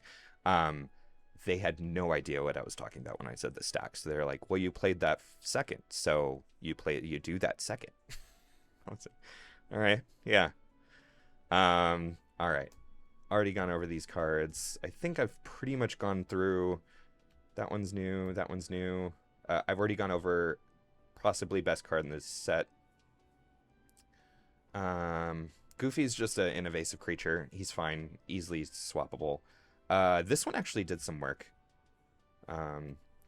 So Poison Apple was you exert one ink and banish this item. Exert chosen character. If it's a princess, banish her instead. This got rid of some bells for me, which was super clutch. It's weirdly specific. And I think when we have a different meta that, has that's not that Moana, but like if we ever have like a princess meta, this would probably be a lot better. But I didn't play any princess decks, but I did play some Belle decks, and this did work. Jetsum's just an amazing evasive creature. So nothing much to say there. Evasive is good. This one I drew and it never really did anything, so I think I'm actually going to cut this one. It gives a chosen character rush. So essentially haste, but not really because you can't quest. I don't know. It's fine. I don't know. Maybe I haven't figured it out yet. I've mentioned before that I'm a decent Magic player. I'm not like an amazing Magic player, so it's not like I'm gonna crack the code on Lorcana. Yeah, so that was my deck. It went 8-2. So the fact that it was super not optimized, like even in the slightest, you can see that there were so many one-ofs that it was and it still went 8-2. Granted, half of those are probably because people had never played Lorcana or weren't familiar with Magic, so like just knowing how to play a card game was probably half of the reason why I won. But all right, now we're gonna go back to finishing these things. I know this is a much longer stream than I usually do. Thank you all for staying up late, but we had a lot of things open and I appreciate it. Thanks for helping on, everybody. Philocles, actually, I never played with him, but I played in a different deck. Very good. Actually, a pretty good 2-drop for 3, because he basically will always trade up, because he's always going to deal 3 damage to something, and he's annoying because he's always supporting characters. So he's actually a really good blue card. I would highly recommend if you're making a blue deck to have him in. Friends on the Other Side, awesome. I'm glad I finally have 4 of that because that is absolutely going in my deck. Like I said, one of the best cards in the game. It's kind of hard to say Ancestral Recall or Pot of Greed are not easy 4-ofs. Prince Eric. Challenger, I don't know. I didn't encounter it too much, so I can't say it was like good or bad. I could see places where it is good, especially if you're building like more of a stompy deck. But all right, we got Anna, we got Jasper. I've already for those who are newer to the stream, we did open a lot of cards earlier, so I am going through some of these faster. Because so apologies if I'm just kind of blowing through some of these. I don't want you to think I'm not excited about Jasper. All right, we got Maui. That's the I think this is the one that's enchanted. This is the 8-drop Maui, I think. 8-drop, 8/8 quests for 3. That's pretty good. Next rare is a super rare, and it is Tinkerbell. This is the promo for Playday that they didn't have. It's all good. I understand. But this is the promo that they give out for if you play this weekend.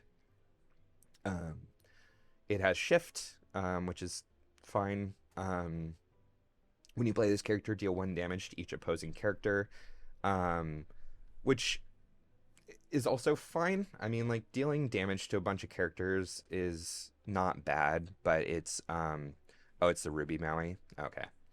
I was wrong. Don't listen to me. This is not the enchanted one. I know nothing.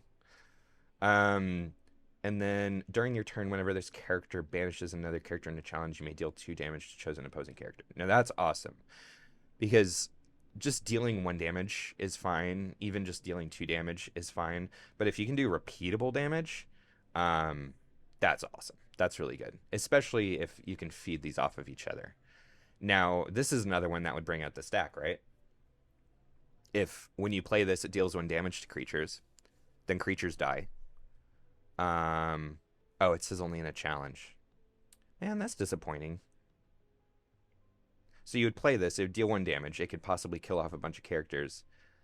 But it won't trigger the second one. That's interesting. But it is a good card, though. It is a good card. And the foil is Chief Tui. I haven't seen that one in person. I could see that being really good for the steel decks. The gray decks. I just, when I was saying it's a little disappointing, I'm not saying it wasn't a good card. I'm just saying, like, I was expecting it to like synergize with itself. And it does. It just synergizes in a different way, you know. Mickey Mouse. I'll be honest, probably the worst card in the set, just based off of my experience. I don't think this is a good card. I'm not. Don't quote me on that. We got Timon, Dr. Facilier, Goons. I actually played a lot of these. I played against a lot of these. Pretty much every deck I played. I think because these are in the starter deck, if I recall. I think that might be why. They're good. They're 1 mana for 2/2. It's pretty good. Chief Tui again. LeFou. That's my first time opening up a LeFou. Yeah. Quoted me. If you have a character named Gaston in play, you pay 1 less to play this creature. Okay. That is specific, and also I don't think worth it. Just based off of, like, yeah, he does 2 lore, but like I'm just basing this off of the rare Maleficent. That's 1 ink. She's a 1/1, does 2. You would require Gaston, who I think is a 5 or 4.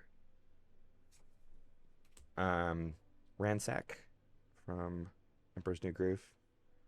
The amount of times I played a game where they accidentally played Ransack and it was draw 2 cards and then they discarded those 2 cards because they were top decking, I thought was funny. I let them take it back, but I just thought it was funny because they're like, oh, yeah, I don't have any cards in my hand. I was like, you're right. Yeah.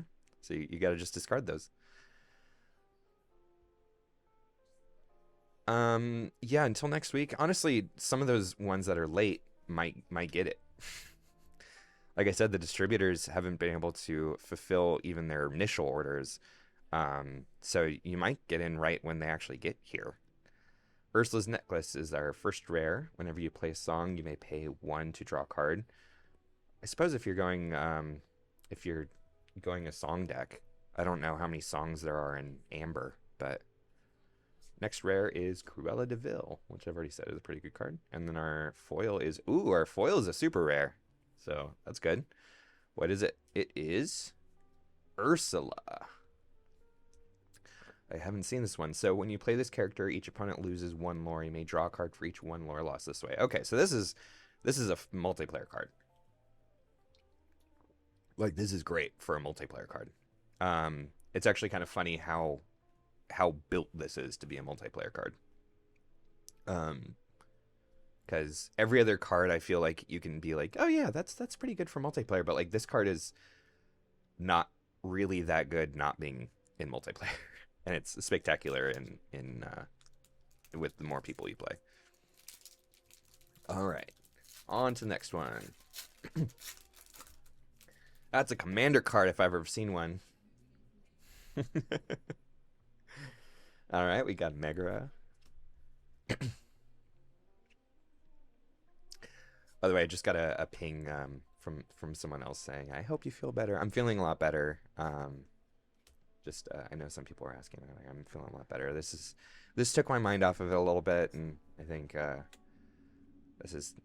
definitely feeling a lot better. So thank you all for hanging out and tuning in, and hope this is fun. I feel like I've taken forever to go through these cards, but I hope it's fun just hearing me reminisce about the games I had today and the things I learned, especially since this is the first time I even played it. So Mad Hatter, I said earlier, very good card, especially if you can make it so that they have to deal extra damage to it all the time. First rare is the song that I don't want to get stuck in your head. Put chosen character into their player's inkwell face down. Okay, now I will say I don't know. Oh, thanks. Yeah, thank you, Tom. I know. It's always great. You've tuned into, I think, every single stream I've had. So thank you so much.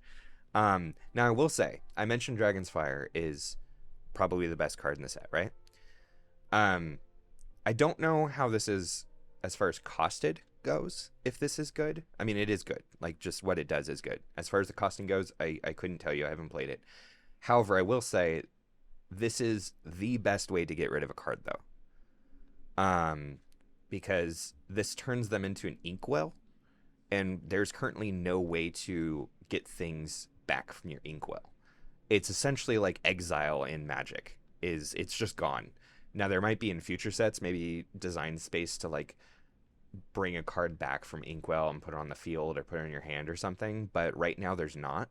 So this card just puts one of your opponent's cards into their inkwell and exerted, and so that's pretty cool. The fact that you just said what I was about to say is the fact that you can sing it and make that free.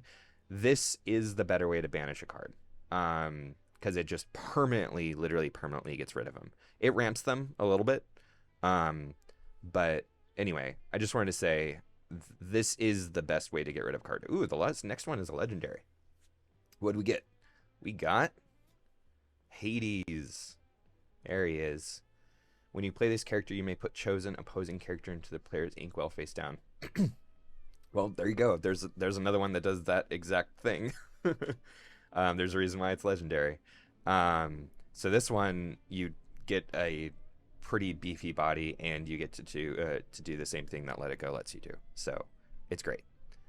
So if you have 4 of every song in Amber, it'd be 20 songs. Okay, so it'd still only be a third of your deck. So I don't know, would that make Ursula's Charm worth it? I'm not sure.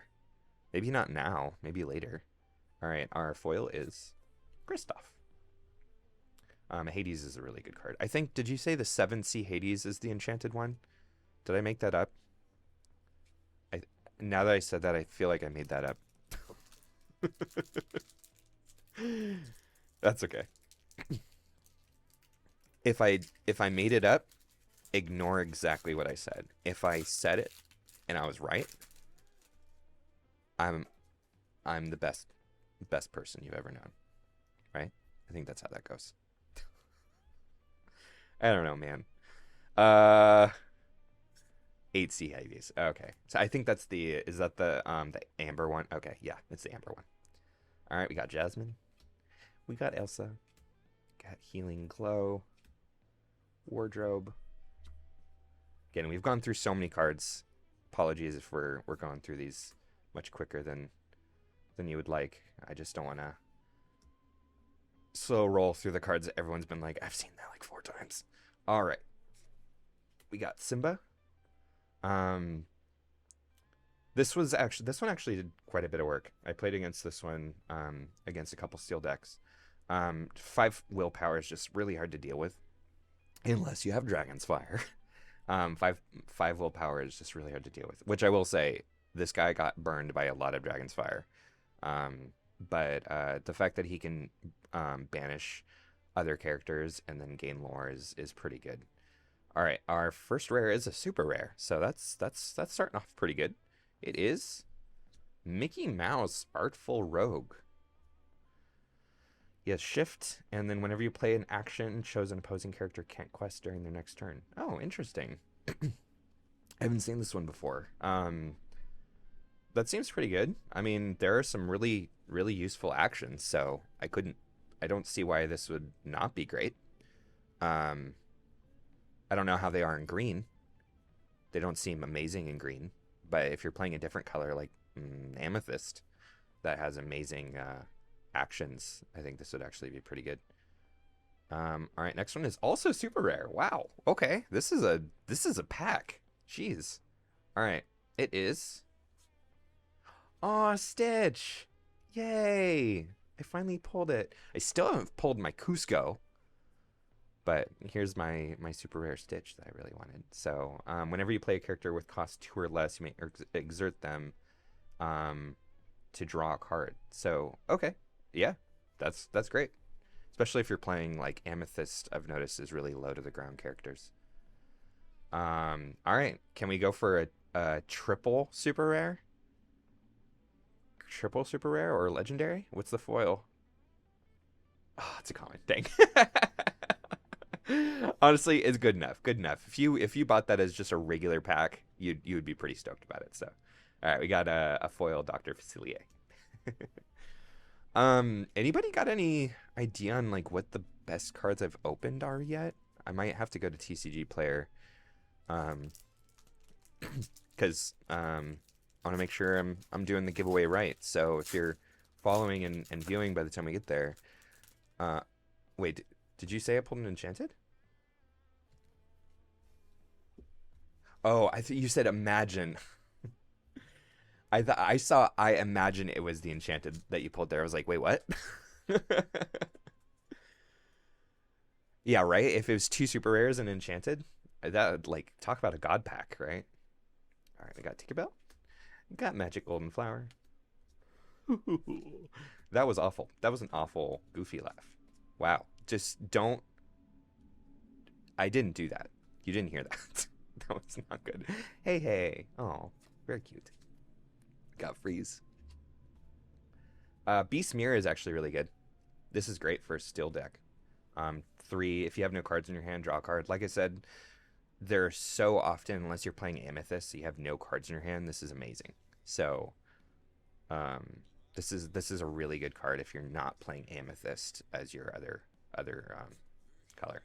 Shield of Virtue, again, I think top 10 best cards in the set. Befuddle is just a really good card if you're playing low to the ground cards. All right. Mother knows best. Oh, our next rare is Be Prepared. Heck yeah, really good card. I've already talked about this one. This one is this one is definitely going in my deck because I think as long as you have like 2, you're good. All right, next one is Moana. So this is the Moana I was talking about earlier. This is the princess one. So I don't know if it's possible to do a princess archetype right now, but they have their lord if they do ever do it. And then the foil is Tangle. All right.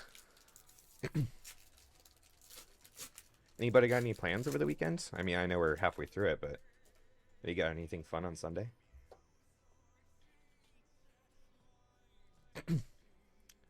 We got Vicious Betrayal. Mufasa. Got Donald Duck. He's got a sword. Got Pumbaa.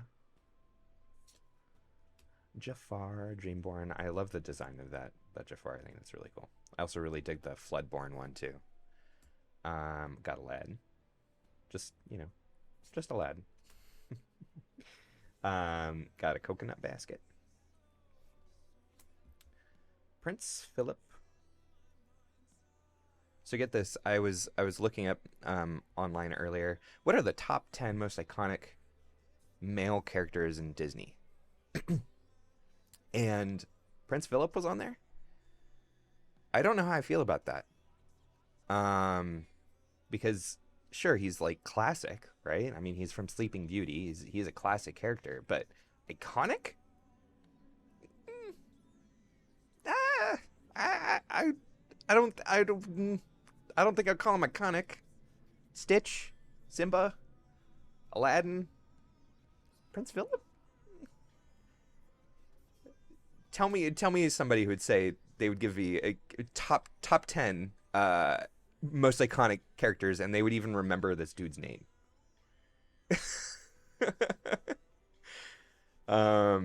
Donald Duck and like, what is that armor? That's insane. The Musketeer.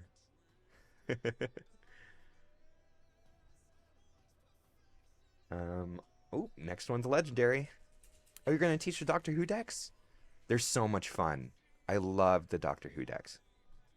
Um, Gavin and team did absolutely spectacular work. I got to playtest them. Elsa. Okay, I think this is actually the best pull I've made so far. Little sad this might be something I give away because I was hoping for 4 of this, but this is definitely, I think, the best one I've pulled so far. Just a really good card. I've already explained it earlier. Next one is also a legendary. Oh my, what? A double legendary pack? What? Is it gonna be an Elsa? It is. Oh, the Hawaiian Stitch. Oh. When you play this character, if you have 2 or more other characters in play, you may draw 2 cards. That's great. That's really good. Wow. I mean, he is 7 mana. Oh, the bell is highest. I'm actually not surprised by that. Yeah, that's a good card. That's crazy. 2 legendaries. Okay, come on. We got it. Just for the, like, we'll have to clip this if I get 3. Oh, it's an uncommon. Dang it. Come on. A double legendary though. I mean, that's crazy. Yeah, I keep saying it's got to be legendary. It's got to be enchanted. That's what the third one's got to be. All right, legendary, and enchanted. That would be the absolute goat. But those 2 packs I opened were insane. That was really good. Okay, so Belle is the highest value. I'm not surprised if that's the case. She's so good. Duke of Weaselton. Maleficent. Sounds to me like Hades, Elsa, or Belle are probably the 3 highest that I've gotten so far. Got Aladdin. Minnie Mouse. Friends on the Other Side. Spectacular card. Break. So this is an interesting one. I don't know how many cards interact with items, but it is very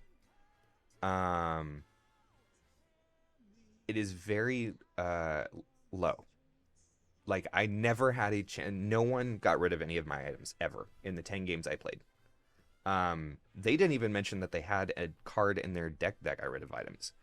They were like, well, I guess that's there now. Ursula's Cauldron just chilled. It helped me Sensei's Divining Top my whole deck every turn since turn 2. So I don't know. Maybe the meta might change eventually to where this is something you want to keep, or to have, but there's only 2 more expensive. It's the 4C Amber Rapunzel and the 4C Sapphire Belle. Okay, so cool. So I did pull the Belle. Rafiki. Oops. Dr. Facilier. I missed that we were on the rares. This is Cruella de Vil. Second rare is Maurice. Whenever this character quests, you may pay 2 less for the next item that you play. When you play an item, you may draw a card. Okay, so he's definitely an item. Yeah, outside of an enchanted. So he's definitely an item lord, which I think would be cool. Like, I'm intrigued to see. I don't know if there's even enough items for that to be viable right now, but we'll see. And then Sebastian. I mean, to be honest, it's insane that I haven't opened up an enchanted card yet. I've opened up probably 100 packs at this point, and I haven't opened up one. Which I think, based off of what I've heard from other people, it's like 1 enchanted per case. So that would be, assuming it's 6 per case, it's like 130 cards. So I'm about due for an enchanted if we're just going off of pure statistics. Obviously, that's not how it works, but I have 4 packs plus this one, and then I'll do the giveaway. That's why I'm also trying to go faster, because I know it's getting late. I have the Fates. Maximus. Smash. We got Flotsam, which is a pretty good card. We got Scar. And we have Tamatoa. Alright, moving on.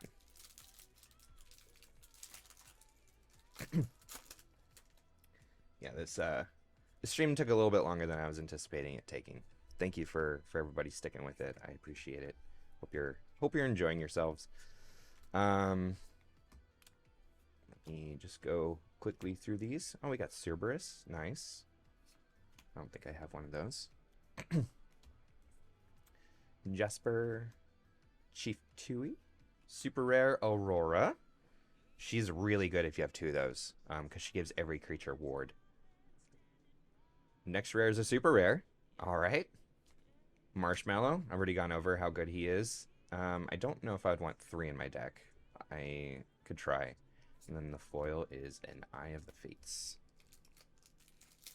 All right, 3 more packs.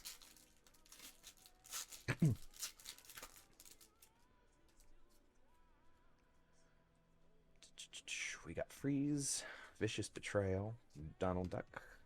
How he's got the sword. Pumbaa, Prince Eric, LeFou, Ransack, Rapunzel. Oh, we got a legendary. All right. We got Hades again. Awesome. Really cool. Our next one is also legendary. Dang. 2 legendary. All right. These packs are treating me well. Ursula. And then last up is an enchanted. No, it's common. It's just me. All right. That was a pretty good pack. Yeah, these have been really good packs. All right. Also, not as many duplicates as when I opened up the booster box last time. When I opened up the booster box last time, I mean, obviously there are duplicates now. We've gone through quite a bit, but it felt like towards the end, like I haven't opened up Sebastian today. I haven't opened up this Tinkerbell today. Before it felt like I had gotten halfway through and I had opened up all the cards. All right, next up is Zeus, which is probably the coolest looking rare in the set. I obviously it's not rare here, but he's a very cool looking rare. All right, next up is a super rare. We got Aladdin, 7-cost Aladdin, pretty good one. And then we have Befuddle. All right, last pack. Enchanted. I want that for you. Enchanted. All right. Last one. Here we go. We got Tinkerbell, Vicious Betrayal, Mufasa, Abu, Timo, Cerberus, Anna, Mad Hatter, Chief Tui. All right, our first is a rare. It is Be Prepared. Awesome. I think that's my 3rd one, and probably the last one I need. All right, next one is a legendary. All right, pretty good for a last pack. It is Gontu. Characters with 2 costs or less can't challenge your characters. Interesting. Okay. Last one is it's a common. Sorry guys, didn't pull an enchanted. one day. All right, so while I'm looking for these cards, make sure you're following and viewing. I'm going to give away the most valuable card, which I believe it is either. Let me pull out. I think people said it was either Elsa, which I know I pulled, and then I'm fairly certain I pulled the 4C Belle.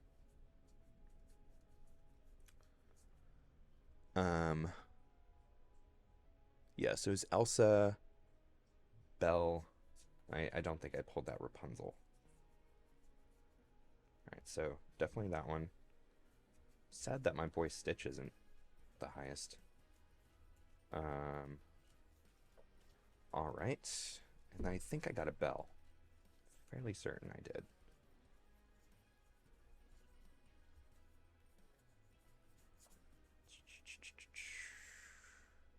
Stitch was pretty high up. Well, if it's not the highest, then that's not the...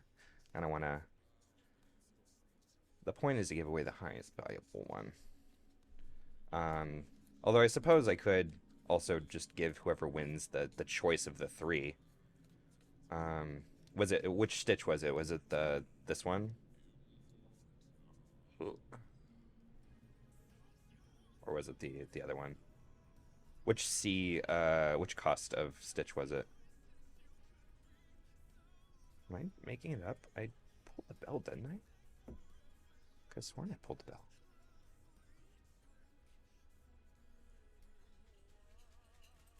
Did I make this up?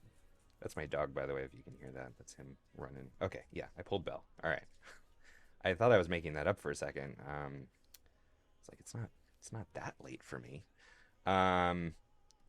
And then you said probably the legendary Stitch, I imagine, is the one that you were referring to.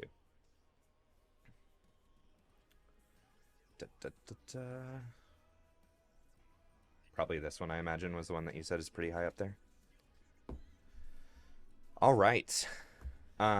So what I'm going to do is, I think I have the thing set up for Magic, but I don't know exactly how to do it. I think it's like you do exclamation point and type giveaway or something, but I don't know if I have that set up the right way. So what I'm going to do is instead I'm going to do a random number generator. I have for how many viewers I have, and then what I'll do is I'll go through my followers and I'll count how many whatever that number is. So as long as you're following, you'll be entered and viewing. And so let me go ahead and check that right now. So I have this many viewers. All right. And then random number generator.